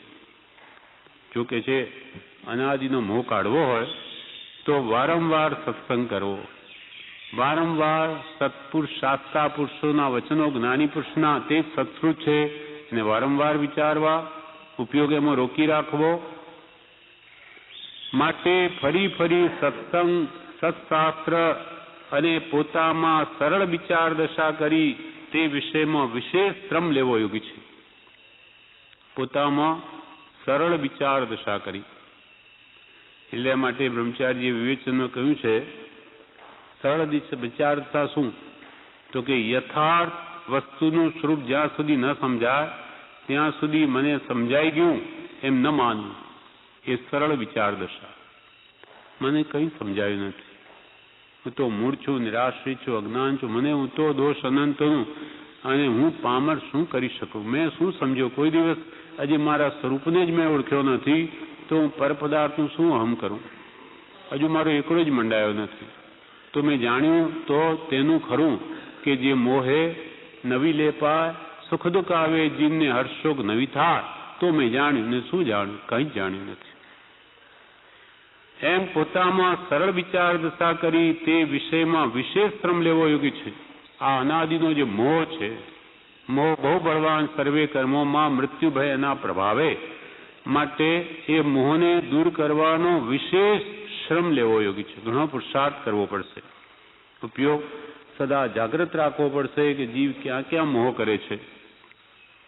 એમાં પ્રથમથી ઉત્પન્ન થતા સંશય ધીરજથી ને એ વિષયમાં વિશેષ શ્રમ લેવો યોગ્ય છે કે જેના પરિણામમાં નિત્ય શાશ્વત સુખ સ્વરૂપ એવું આત્મજ્ઞાન થઈ સ્વરૂપ આવિર્ભાવ થાય છે. જો કે આ મોહને દૂર કરવામાં વિશેષ જો પુરુષાર્થ કરશે તો એનું ફળ શું આવશે? જેના પરિણામમાં, જેના ફળમાં નિત્ય શાશ્વત સુખ સ્વરૂપ, પોતાનો આત્મા નિત્ય છે, અનંત સુખનું ધામ છે, નિત્ય શાશ્વત સુખ સ્વરૂપ એવો આત્મજ્ઞાન, આત્માનું જ્ઞાન થશે, આત્માનો અનુભવ થશે. એ આત્મજ્ઞાનથી સ્વરૂપ આવિર્ભાવ થાય છે, પોતાનું શુદ્ધ સ્વરૂપ પ્રગટે છે. જે તિરોભાવે રહેલું આવિર્ભાવે રૂપ થઈ જાય, પ્રગટ થઈ જાય. ઢંકાયેલું છે કર્મને આધીન, એ સ્વરૂપ પ્રગટે, અનુભવ થાય અને સુખનો, આત્માનો. પછી એને સંસારના બધા સુખ સાવ તુચ્છ ભાસે છે. કે જેના પરિણામો નિત્ય શાશ્વત સુખ સ્વરૂપ એવું આત્મજ્ઞાન થઈ સ્વરૂપ આવિર્ભાવ થાય છે.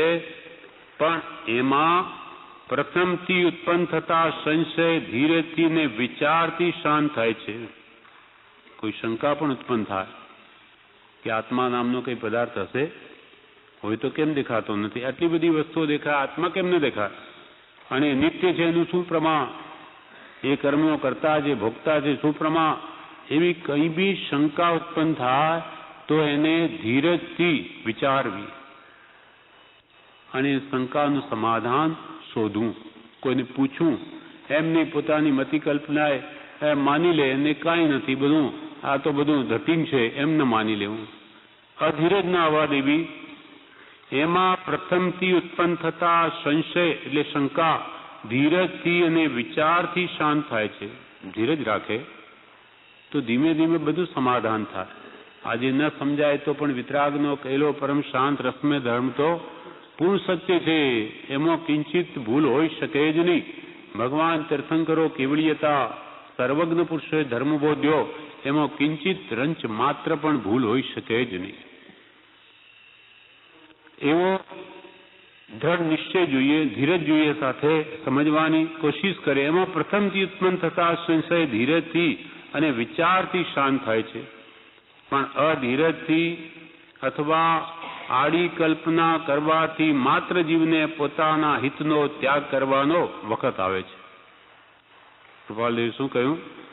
આ જીવ જો ધીરજ ન રાખે અને આડી કલ્પના કરે, પોતાની મતિ કલ્પનાએ બેસાડી દે બધું ઠીક છે કાંઈ નથી, તો એવી આડી કલ્પનાથી જીવને પોતાના હિતનો ત્યાગ કરવાનો વખત આવે છે.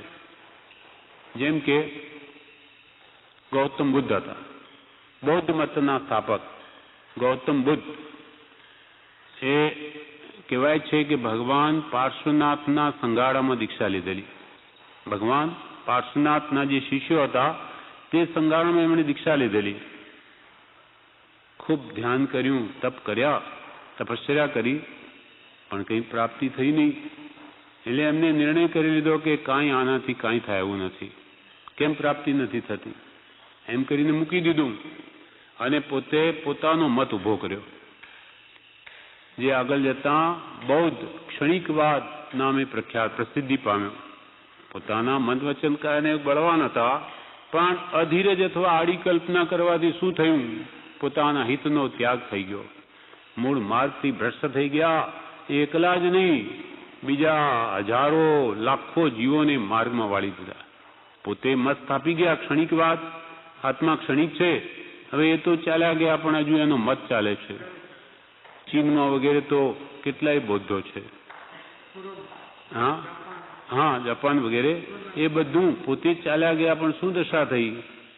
હજારોને ડૂબાડી ગયા. હા, એમ જે એકમાત્ર આડી કલ્પના કરી દે એનું પરિણામ શું આવે? હવે એને કોણ વારે? એમ પ્રભુશ્રીને પણ મંત્રનું આરાધન કરતા અધીરાઈ આવી ગઈ અને કે ખૂબ આરાધન કર્યું, કૃપાલને લખ્યું, પણ કંઈ દેખાતું તો નથી. આ તો ઉપર હતા એટલે કૃપાલદેવે કંઈક શું જોવાનું છે? મુનિ જારી રાખો. જોવાનું શું છે? આત્મા થોડી રૂપી પદાર્થ છે તે દેખાય, એ તો અનુભવાય. જારી રાખો. પ્રભુશ્રીને કૃપાલદેવ પ્રત્યે વિશ્વાસ, જારી રાખ્યું તો આત્મજ્ઞાન થયું, બધું થયું. પણ ધીરજથી, એટલે કૃપાલદેવ કે અધીરજથી અથવા આડી કલ્પના કરવાથી માત્ર જીવને પોતાના હિતનો ત્યાગ કરવાનો વખત આવે છે. અને અનિત્ય પદાર્થનો રાગ રહેવાથી તેના કારણે ફરી ફરી સંસાર પરિભ્રમણનો યોગ રહ્યા કરે છે. અનાદિનો અનિત્ય પદાર્થ પ્રત્યે રાગ તો છે જ આપણને. હવે સત મૂકી દે તો પછી અસત જ રહે, શુભ ભાવ મૂકી દે તો શુભ ભાવ જ રહે. એમ અનિત્ય પદાર્થ પ્રત્યેનો અનાદિનો જીવને રાગ છે, હાડો હાડ પડેલો છે. અનંતાનંદી રાગ દ્વેષ પડ્યા હોય, હવે એને ન નિવારે અને આવી રીતે આડી કલ્પના કરીને મૂકી દે, જે આરાધના કરતો હોય તો આગળ વધ્યો હોય સમ્યક દેશ ધોઈ પડી જાય. એમ અનિત્ય પદાર્થનો રાગ રહેવાથી તેના કારણે ફરી ફરી સંસાર પરિભ્રમણનો યોગ રહ્યા કરે છે. સંસાર પરિભ્રમણ એનું ટળે નહીં. નાનીઓ જે આજ્ઞા આપે તેમાં પોતાનું ડાપણ કરી અને કંઈ આડી અવળી કલ્પના કરી દે ને મૂકી દે કે બીજું એમાં સ્વચ્છંદે કરે કંઈ, તો એને આ પોતાના હિતનો ત્યાગ થઈ જાય, સંસાર પરિભ્રમણ વધી જાય છે. માટે જ્ઞાનીની આજ્ઞામાં કંઈ પણ સ્વચ્છંદ આચરવો નહીં, મતિ કલ્પનાએ કાંઈ કરવું નહીં. એક જણા એ કહ્યું સજાત્મ સ્વરૂપ પરમગુરુ, તો કે આ શ્રી સજાત્મ સ્વરૂપ પરમગુરુ એ રીતે આ વસ્તુ શોભે. તો કે હું તો શ્રી સજાત્મ સ્વરૂપ પરમગુરુ, શ્રી સજાત્મ એમ કરું.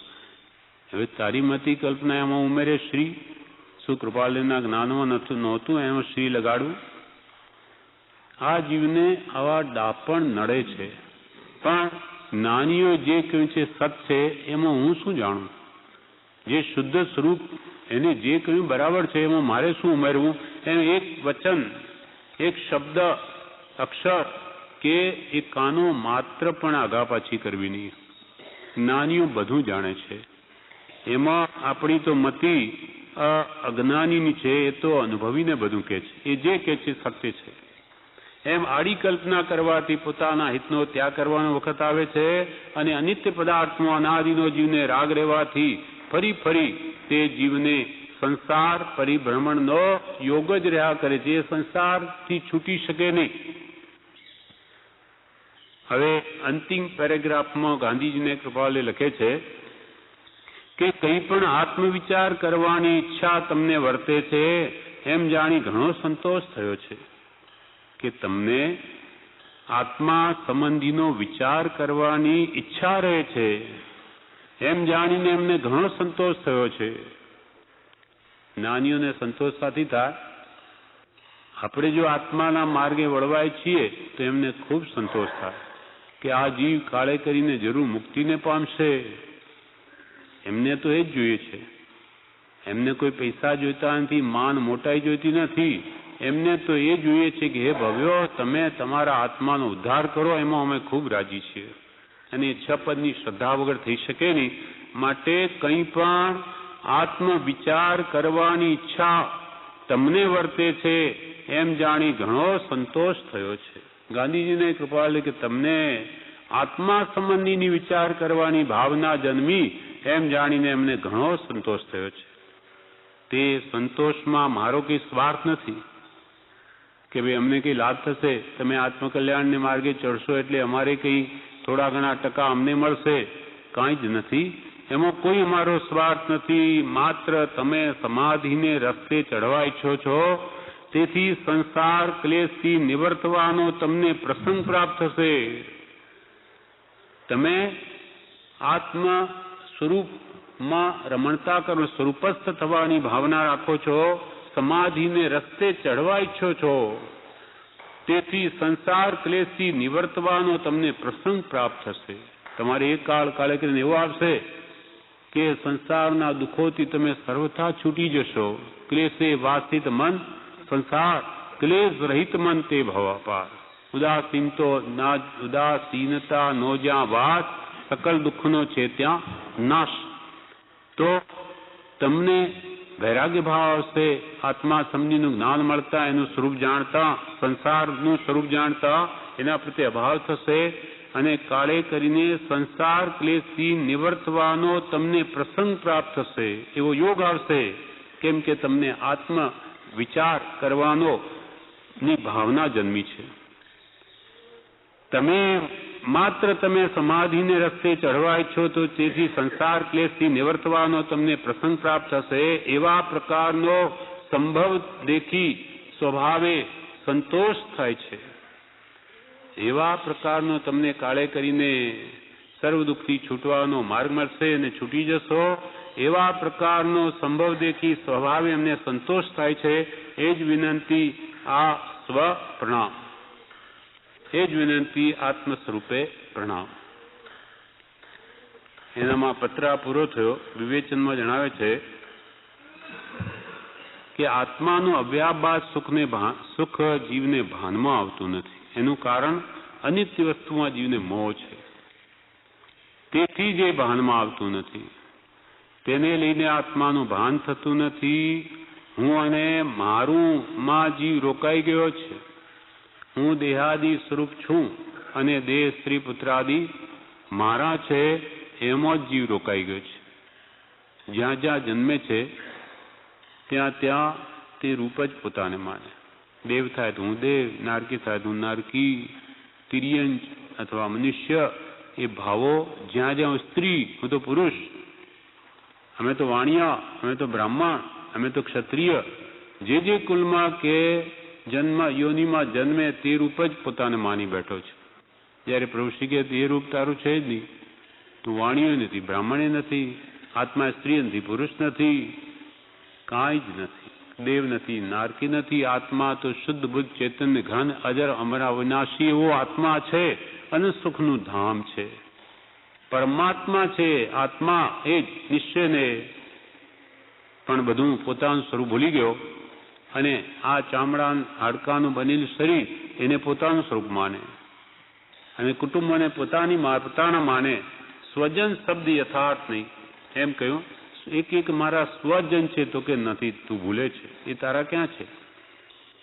તારા હોય તો તને બચાવે. સ્વજન શબ્દ યથાર્થ નહીં, સ્વજન નથી, બધા પરજન છે. પણ એને જીવ સ્વજન માને અને મારા પણ એમાં કરે, એમાં જ આ જીવ રોકાઈ ગયો છે. હું અને મારુંમાં રોકાઈ ગયો છે. વિચાર કરવાનો અવકાશ નથી. પૂર્વના સંસ્કારે આત્માના વિચાર કરવા બેસે પણ બીજા જ વિચાર આવે છે.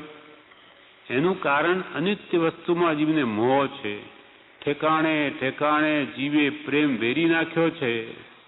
તે બધેથી ઉઠાડી પર પ્રેમ પ્રવાહ બઢે પ્રભુ સે એ કરવાનું છે. અને પોતાની પ્રેમરૂપી મૂડી દરેક જીવમાં છે એ અશુભ રાગ રૂપે પ્રવર્તાવી અને બીજે બધે વેરી નાખે છે. કુટુંબમાં, ધનમાં, સ્ત્રીમાં, પુત્રમાં. હવે મૂડીને સત્પુરુષના ગુણમાં લગાડે તો ગુણો પ્રત્યેનો અનુરાગ થાય. અશુભમાંથી શુભમાં આવે તો કોઈ કાળે શુદ્ધ ભાવની એને પ્રાપ્તિ થાય. એટલે અહીંયા કહે છે એક મૂડી પ્રેમરૂપી મૂળે બીજે રોકાઈ ગઈ એટલે વિચારને પણ અવકાશ નથી. હવે આત્મવિચાર કરવા બેસે કે પાછો અનિત્ય વસ્તુમાં મોહને લીધે બીજા જ વિચાર આવ્યા કરે છે. કપડાના વિચાર આવે, દેહના વિચાર કરવા માંડે. આત્મા તેમાં ખોવાઈ જાય છે. તેની કિંમત નથી. લાખો રૂપિયે ન મળે એવો છે. કરોડો રૂપિયા આપે કોઈ તો એ આત્મપ્રાપ્તિ નહીં થાય. એવા આત્મવિચાર કરવાનો અવકાશ આવ્યો પણ મોહ પર પદાર્થમાં એટલો તીવ્ર છે કે પાછો જીવ ત્યાંનો ત્યાં ચાલ્યો જાય છે. મોહ અનાદિકાળથી છે. ખરો પુરુષાર્થ કરે ત્યારે મોહ ખસે એવો છે. આ ભાવમાં એ કરવાનું છે. આ મોહને હટાડવાનો છે. ખૂબ પુરુષાર્થ કરવાની જરૂર છે. સરળ વિચાર થાય એટલે જ્યાં સુધી યથાર્થ ન સમજાય ત્યાં સુધી મને સમજાઈ ગયું એમ ન માનવું. આત્મ સ્વરૂપનો નિર્ણય થવામાં અનાદિથી જીવની ભૂલ થતી આવી છે. જ્ઞાની કહે તે માનવો એ સરળ વિચાર છે. જ્ઞાની પુરુષો કહે તે માનવું આપણને ખબર નથી. જ્ઞાનીઓ કહે તે સત્ય છે. સર્વ જીવ છે સિદ્ધ સમજે સમજે તે થાય. સમજણ કરવાની છે તેને માટે સદગુરુ આજ્ઞા જીન દશા નિમિત્ત કારણમાં એ બે નિમિત્ત છે એથી સિદ્ધ થવાય છે. સદગુરુની આજ્ઞા આરાધે, જીન દશાનું લક્ષ્ય રાખે અને પુરુષાર્થ કરે તો કાળે કરીને જીવ સિદ્ધ બની જાય. પણ જ્યાં શંકા ત્યાં ગણ સંતાપ. જે કંઈ શંકા થાય તે ધીરજથી સહન કરવી. મને આગળ ઉપર સમજાશે એમ રાખે તો ધીરજ આવે, નહીં તો રખડે. ધીરજ અને વિચારની જરૂર છે. સંશય થાય તો ધીરજ રાખવી, વિચાર કરવો, નહીં તો પડી જવા. માટે વારંવાર વિચાર કરી વૈરાગ્ય વધારવો. વૈરાગ્ય મોક્ષનો ભૂમિયો છે. અનિત્ય પદાર્થની જો ઈચ્છા છે તો દેહ જ મળશે. અનિત્ય નાશવંત ભૌતિક પદાર્થોમાં જીવને રાગ રહેશે તો જીવને દેહ જ મળશે. અનિત્ય પદાર્થની જો ઈચ્છા છે તો દેહ જ મળશે. બધું દેખાય છે તે અનિત્ય છે, સ્વપ્ના જેવું છે. આપણને જે કંઈ હમણાં દેખાઈ રહ્યું છે બધું નાશ પામવાનું. એક પણ એમાંની વસ્તુ શાશ્વત નથી. અને એમાં જો રાગ રહી ગયો તો ફરી એ પદાર્થોમાં જન્મ લેવો પડશે. બધું સ્વપ્ના જેવું છે. આયુષ્ય છે તે પણ 5-50 વર્ષનું સપનું જ છે. જીવ સુખને માટે ફાંફા મારે છે. અંતમાં વિવેચનમાં કહે છે આ પત્રના કે જીવ સુખને માટે ફાંફા મારે છે, પણ સુખ તો આત્મામાં છે. તે મૂકી પૂતગલની ઈચ્છા કરી જીવ કર્મ બાંધે છે. કોઈ પણ જીવ બળતામાંથી છૂટે એવી જ્ઞાની પુરુષની ઈચ્છા હોય છે. જ્ઞાની પુરુષો કહે છે આપણી બધી પ્રવૃત્તિ સુખને માટે છે, પણ સુખ છે આત્મામાં, જીવ શોધે પૂતગલમાં, માટે એના સુખના બધા ફાંફા છે. અર્થાત એને સુખની પ્રાપ્તિ નહીં થાય, કેમ કે જ્યાં શોધે છે ત્યાં સુખ છે જ નહીં. ક્યાંથી મળે? કોલસાની ખાણ હોય ને કે તેમાં હીરો શોધે, મળે? નહીં મળે. હીરો તો હીરાની ખાણમાં હોય. સુખ સ્વરૂપમાં આત્મ સ્વભાવમાં છે, એ આત્મામાં છે, પણ આ જીવ પૂતગલમાં શોધે છે. પણ સુખ તો આત્મામાં છે, તે મૂકી પૂતગલની ઈચ્છા કરીને જીવ કર્મ બાંધે છે. કોઈ પણ જીવ બળતામાંથી છૂટે એવી જ્ઞાની પુરુષોની ઈચ્છા હોય છે. કોઈ પણ જીવ આ ત્રિવિધ તાપથી સંસારમાં બળ્યા કરે છે, એ દુઃખથી છૂટે એ જ જ્ઞાની પુરુષની ઈચ્છા છે. એટલે આ પત્રમાં આપને શું કહ્યું કે ઉપાધિ ઘટે તેમ તેમ સમાધિ સુખ પ્રગટે, અને છ પદની શ્રદ્ધામાં સમ્યક દર્શન રહ્યું છે, પણ કાં તો પૂર્વના આરાધકોએ તેને તરત શ્રદ્ધા થાય, નહીં તો અહીંયા સત્સંગથી છ પદની શ્રદ્ધા થાય. પણ આત્માને અનાદિકાલનો મોહ એટલો બધો બળવાન છે કે એનું આત્માનું અસ્તિત્વ, નિત્યત્વ આવ્યા બાદ સમાધિ સુખ ભાનમાં જ આવતું નથી, અવકાશ જ મળતો નથી. એટલો બધો ગાઢ મોહ છે.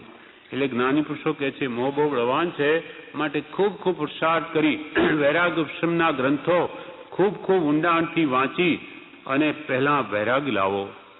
વિષય કશાય મંદ કરો તો કંઈક ભૂમિકા તૈયાર થાય અને આ છ પદની જીવને શ્રદ્ધા થાય તો કંઈક આગળ ચાલે. હું આત્મા છું, નિત્ય છું, તો બધું જ પુરુષાર્થ કરીએ.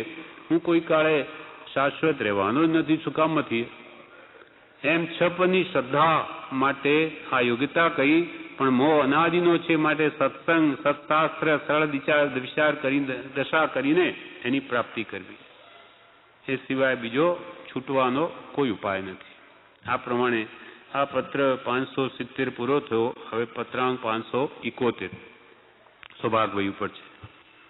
મુંબઈ ફાગણવદ 5મ શનિ 1951. વધારેમાં વધારે એક સમયે 108 જીવ મુક્ત થાય. વધારેમાં વધારે એક સમયમાં કેટલા જીવ મોક્ષે જાય?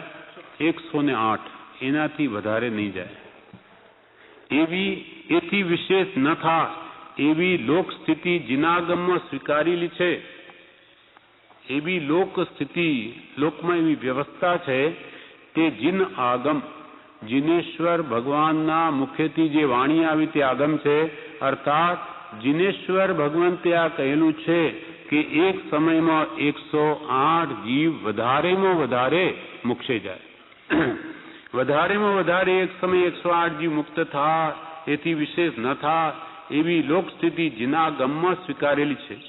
અને પ્રત્યેક સમયે 108 જીવ મુક્ત થયા જ કરે છે એમ ગણીએ તો તે પરિણામે ત્રણેય કાળમાં જેટલા જીવ મોક્ષ પ્રાપ્ત થાય તેટલા જીવની જે અનંત સંખ્યા થાય તે કરતા સંસાર નિવાસી જીવોની સંખ્યા અનંતપણે જીનાગમમાં નિરૂપી છે.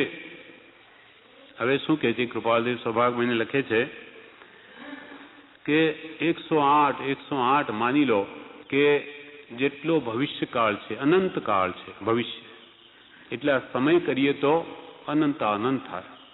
હવે માની લો કે એક સમયે પ્રતિ સમયે 108, આ તો મેક્ઝિમમ અર્થાત વધારેમાં વધારે. માની લો કે પ્રત્યેક સમયે 108 જે મોક્ષ જાય માની લો, અને ભવિષ્યકાળ કેટલો છે? અનંત અનંત. એના બધાના સમય કરી દો. સમય એટલે કાળનો નાનામાં નાનો ભાગ. એક આંખના પલકારામાં કેટલા સમય થાય? અસંખ્યાત ભાગ થાય એના, જેના બે વિભાગ નહીં થઈ શકે. નાનામાં નાનો ભાગ તે સમય, એ બધા ભવિષ્યકાળના સમય પાડી દો. અનંત અનંત થાય. અને પ્રત્યેક સમયે 108 જીવ મોક્ષે જાય એમ માની લો.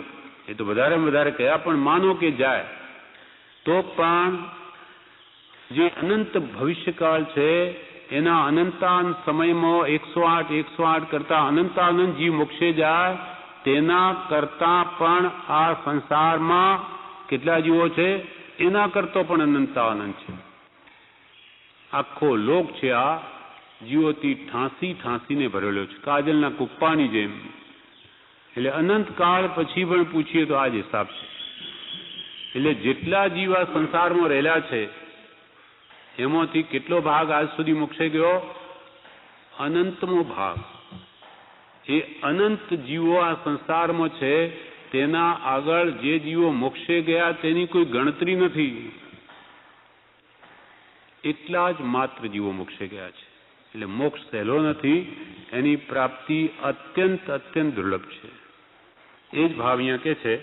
અને પ્રત્યેક સમયે 108 જીવ મુક્ત થયા જ કરે છે એમ ગણીએ, માની લો કે એમ ગણીએ તો તે પરિણામે તેના માપે ત્રણેય કાળના જેટલા જીવ મોક્ષ, એમને તો ભવિષ્ય જ નહીં, કૃપાલ કે ભૂતકાળમાં જેટલા મોક્ષે ચાલ્યા ગયા કે વર્તમાનમાં જેટલા જાય કે ભવિષ્યમાં જશે, તે પરિણામે ત્રણેય કાળમાં જેટલા જીવ મોક્ષ પ્રાપ્ત થાય તેટલા જીવની જે અનંત સંખ્યા થાય તો તે કરતા સંસાર નિવાસી જીવોની સંખ્યા અનંતપણે જીનાગમમાં નિરૂપી છે. અનંત જીવો મોક્ષે ગયા છતાં સંસારમાં રહ્યા કેટલા? તો કે એના કરતા અનંત ગણા. અર્થાત ત્રણેય કાળમાં જીવ મુક્ત, ત્રણેય કાળમાં મુક્ત જીવ જેટલા થાય, ભૂતકાળમાં મોક્ષે ગયા, વર્તમાનમાં મહાવિદ્ય ક્ષેત્રથી જાય છે કે ભવિષ્યકાળે જશે, અર્થાત ત્રણેય કાળમાં મુક્ત જીવ જેટલા થાય તે કરતા સંસારમાં અનંત ગણા જીવ રહે. કેમ કે તેનું પરિણામ એટલું વિશેષ છે. પરિણામ એટલે માપ. એ જીવોનું માપ અનંત વિશેષ છે. એટલા બધા જીવો છે. અને તેથી મોક્ષ માર્ગનો પ્રવાહ વયા કરતા છતાં સંસાર માર્ગ ઉચ્છેદ થઈ જવો સંભવતો નથી. કે મોક્ષ માર્ગનો પ્રવાહ અનાદિકાળથી વહેતો રહેશે અનંતકાળ સુધી, છતાં પણ સંસાર માર્ગ નાશ નહીં થાય. કે ભાઈ હવે બધા જીવો સૌભાગ્યની આ શંકા થઈ કે આવી રીતે બધા જીવો 108 જયા જ કરે તો એક વખત એવો આવશે કે આ સંસાર તો બધા જીવો મોક્ષે ચાલ્યા છે, પછી અહીંયા હશે શું? ત્યારે કૃપાલ કે ભલે ને અનંત કાળ સુધી એ મોક્ષનો પ્રવાહ જવાનો ચાલુ રહે તો એ સંસાર માર્ગ નાશ નહીં પામે. કેમ કે છતાં પણ અનંત જીવ્યા રહેશે. અને તેથી મોક્ષ માર્ગનો પ્રવાહ વયા કરતા છતાં સંસાર માર્ગનો ઉચ્છેદ થઈ જવો સંભવતો નથી. અને તેથી બંધ મોક્ષ વ્યવસ્થામાં વિપર્ય થતું નથી.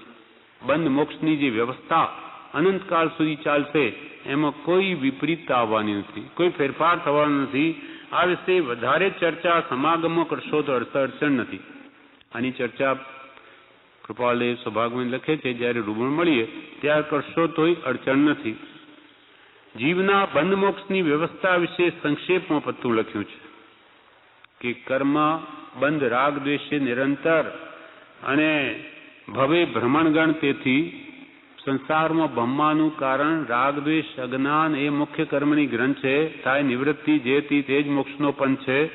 એ બધા જીવના મોક્ષ બંધ મોક્ષની વ્યવસ્થા વિશે સંક્ષેપમાં પત્તું લખ્યું છે. એ પ્રકારના જે પ્રશ્નો હોય તે સમાધાન થઈ શકે એવા છે. કોઈ પછી અલ્પકાળે, કોઈ પછી વિશેષ કાળે સમજે. આ બધા પ્રશ્નોના કૃપાથી સમાધાન થઈ શકે એમ છે. કોઈ થોડા સમયમાં વાત સમજાઈ જાય, કોઈના દર્શનમાં બળવાનું હોય તો ઘણો સમય લાગે સમજતા. કોઈ પછી અલ્પકાળે ને કોઈ પછી વિશેષ કાળે સમજાય અથવા સમજાય, પણ એ સૌ વ્યવસ્થાના સમાધાન થઈ શકે એવા છે. ભગવાને કીધેલી બધી વ્યવસ્થા એ બધી ન્યાય નિક્ષેપ પ્રમાણથી સમજી શકાય એમ છે. માટે એ સૌ વ્યવસ્થાના સમાધાન થઈ શકે એવા છે. પણ કૃપાલદેવ શું કે છે કે એ બધી મોક્ષે જાય એ વાત તો ઠીક, પહેલા આપણે શું કરવું તે હવે છેલ્લા પેરેગ્રાફમાં કે છે. સૌ કરતા વિચારતા યોગ્ય વાત તો હાલ એ છે કે ઉપાધિ કરવામાં આવે અને કેવળ અસંગ દશા રહે એમ બનવું અત્યંત કઠણ છે. કે આ ઉપાધિ કર્યા કરવી સંસારની અને આત્માને એમાં અસંગ રાખવો, અલિપ્ત રાખવો, એ બનવું અત્યંત કઠણ છે. અને ઉપાધિ કરતા આત્મ પરિણામ ચંચલ ન થાય એમ બનવું અસંભવિત જેવું છે. ઉપાધિ કર્યા કરવી સંસારની અને આત્મ પરિણામ સ્વસ્થ રાખવા, ચંચલ ન થવા દેવા એમ બનવું અસંભવિત જેવું છે. ઉત્કૃષ્ટ જ્ઞાનીને બાદ કરતા ભગવાન તીર્થંકરો જેવા કે ઉત્કૃષ્ટ જ્ઞાનીઓ જેવા ઉત્કૃષ્ટ જ્ઞાનીને બાદ કરતા આપણે સૌએ તો આત્મામાં જેટલું અસંપૂર્ણ અસમાધિપણું વર્તે છે તે અથવા વર્તી શકે તેવું હોય તે ઉચ્છેદ કરવું, એ વાત લક્ષમાં વધારે લેવાયું છે. આપણે શું કરવું? હમણાં એ જીવો 108 મોક્ષે જાય ભલે જાય, આપણે શું કરવું? આપણે આ પ્રવૃત્તિમાં બેઠા છીએ અને ઉપયોગ જાગ્રત ન રાખીએ તો આ સંસારમાં આત્મ પરિણામ ચંચલ થયા વગર રહે નહીં. માટે આપણે આ ઉપાધિનો ત્યાગ કેમ થાય? અસંગ દશામાં રહેવું છે, પણ આવા ઉપાધિ કાર્યમાં રહેવું તો અત્યંત કઠણ છે. માટે ઉપાધિ કરતા આત્મ પરિણામ ચંચલ ન થાય એમ બનવું અસંભવિત જેવું છે. ઉત્કૃષ્ટ કોઈ જ્ઞાનીની વાત જુદી છે, બાકી તો આપણે સૌએ તો આત્મામાં જેટલું અસંપૂર્ણ અસમાધિપણું છે. એટલે આત્મસન્મુખ થયા એટલે સંપૂર્ણ અસમાધિપણું નથી. સંપૂર્ણ અસમાધિ, અસ્વસ્થતા કોને હોય? મિથ્યાત્વીને.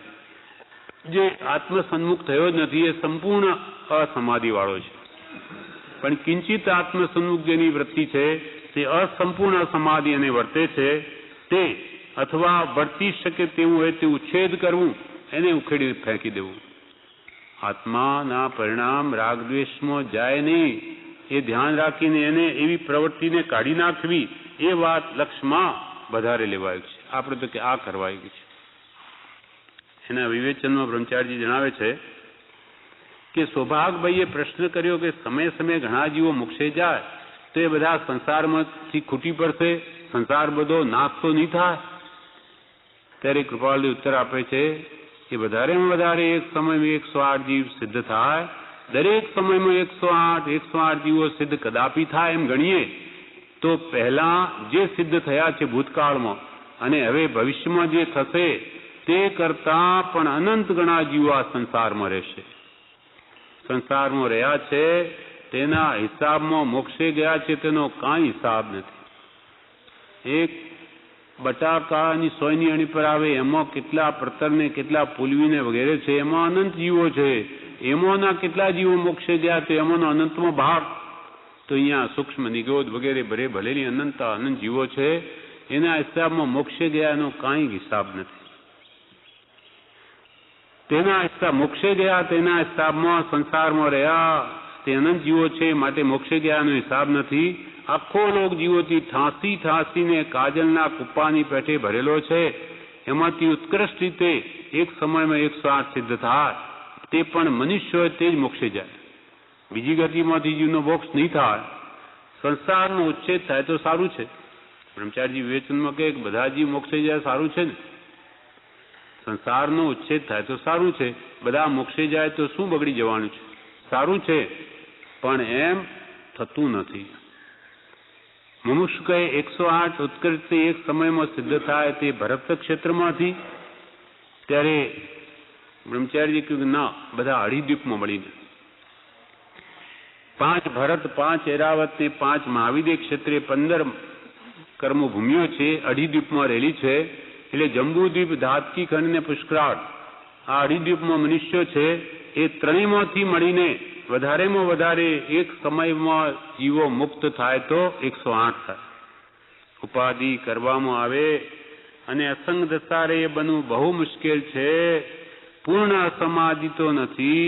મુમુક્ષુ થાય ત્યારથી કઈ સમાધિ તો હોય છે. મુમુક્ષુતા પ્રતિ ત્યાંથી કઈ આત્મશાંતિ જન્મે છે. પણ જે અસંપૂર્ણ અસમાધિપણું છે તેના કારણો બધા દૂર કરી આત્મામાં સ્થિર થવા તેવા નિમિત્તમાં રહેવું. આપણી સમાધિ સંપૂર્ણ નથી, ક્ષણિક છે. કંઈક શાંતિ વેદાય અને પાછો રાગ દ્વેષના મોહના વિકલ્પો ઉઠે, પાછી અસમાધિ. પણ હવે કે છે એ મોહના કારણો દૂર કરી અને આત્મામાં સ્થિર થવાય તેવા નિમિત્તમાં રહેવું. નહીં તો જીવ કર્મ બાંધે. જીવને મિથ્યાત્વ અવસ્થા છે ત્યાં પૂર્ણ અસમાધિ છે, અને એ મિથ્યાત્વ ગયા પછી ચારિત્ર મોહને લઈને જે કંઈ અસમાધિ રહે તે અપૂર્ણ અસમાધિ છે. જેનો દર્શન મોહ ગયો, મિથ્યાત્વ ભેદ જ્ઞાન થયું, આત્મજ્ઞાન થયું, સમ્યક દર્શન થયું, તેને પછી ચારિત્ર મોહ રહે છે. તેને લઈને આત્માના અસ્વસ્થ પરિણામ રાગદ્વેષને લઈને થયા કરે. ભલે અનંતાનુબંધી ગયા પણ અપ્રત્યાખ્યાની પ્રત્યાખ્યાની સંજ્ઞા રહ્યા, તેને લઈને આત્મામાં અસ્વસ્થ પરિણામ થયા કરે છે. સ્થિરતા થતી નથી સ્વભાવમાં, અને તે અસંપૂર્ણ અસમાધિ છે. એટલે સંપૂર્ણ નહીં એવી અપૂર્ણ સમાધિ છે. એટલે આપણે કે શું કરવું, તો આપણે આપના પરિણામ કેમ સ્થિર થાય, રાગદ્વેષની વૃત્તિ કેમ ઘટે, મોહ કેમ મન પડે, મિથ્યા માન્યતાઓ કેમ તૂટે, દેહમાં આત્મબુદ્ધિ કેમ ઘટે, કુટુંબાદિ ધનાદિ પ્રત્યેનો રાગદ્વેષનો ભાવ કેમ ઓછા થાય, કશાય ભાવ કેમ મંદ થાય, એ કૃપાળ કે આપણે સૌભાગ્યને લખે આપણે આ કરવું છે પહેલા. પછી જ્યારે આપણો મોક્ષ થવાનો થઈ જશે અને બધો સંસાર આ મોક્ષે ચાલ્યો જાય, બધા જીવો શું ખોટું છે, બહુ સારું છે, પણ એમ થવાનું નથી. જે આવી રીતે પોતાના વિષયકતાએ ઘટાડી આત્મધ્યાન કરી સ્વરૂપસ્થ થશે તે જીવો જરૂર મુક્તિને પામશે. આપણે તો આ કરવાનું છે. આ પાઠનો સાર આપણે આપ આપી દીધો. આ પાઠ પૂરો થયો, એનું વિવેચન પણ પૂરું થયું 571નો, કે આપણે શું કરવું. કૃપાલદેવે એ દ્રષ્ટિ આપી આપણે કશાયો ઘટાડવા, કે જેથી આપણો મોક્ષ થશે. બાકી બીજા 108 જાય કે 110 જાય, 10 તો જાય નહીં, પણ કે 50 જાય કે 60 જાય, એથી આપણે શું. આપણે એ ગતિ પ્રાપ્ત કરવી હોય, સર્વ દુઃખથી છૂટવું હોય, શું કરવું, તો કે તમે રાગ દ્વેષ ઘટાડો, તમે કે અમે, તો આપણી સદગતિ થઈ જશે, મુક્તિ થઈ જશે કાળે કરીને. આ પ્રમાણે પત્રાંક 571 પણ પૂરો થયો.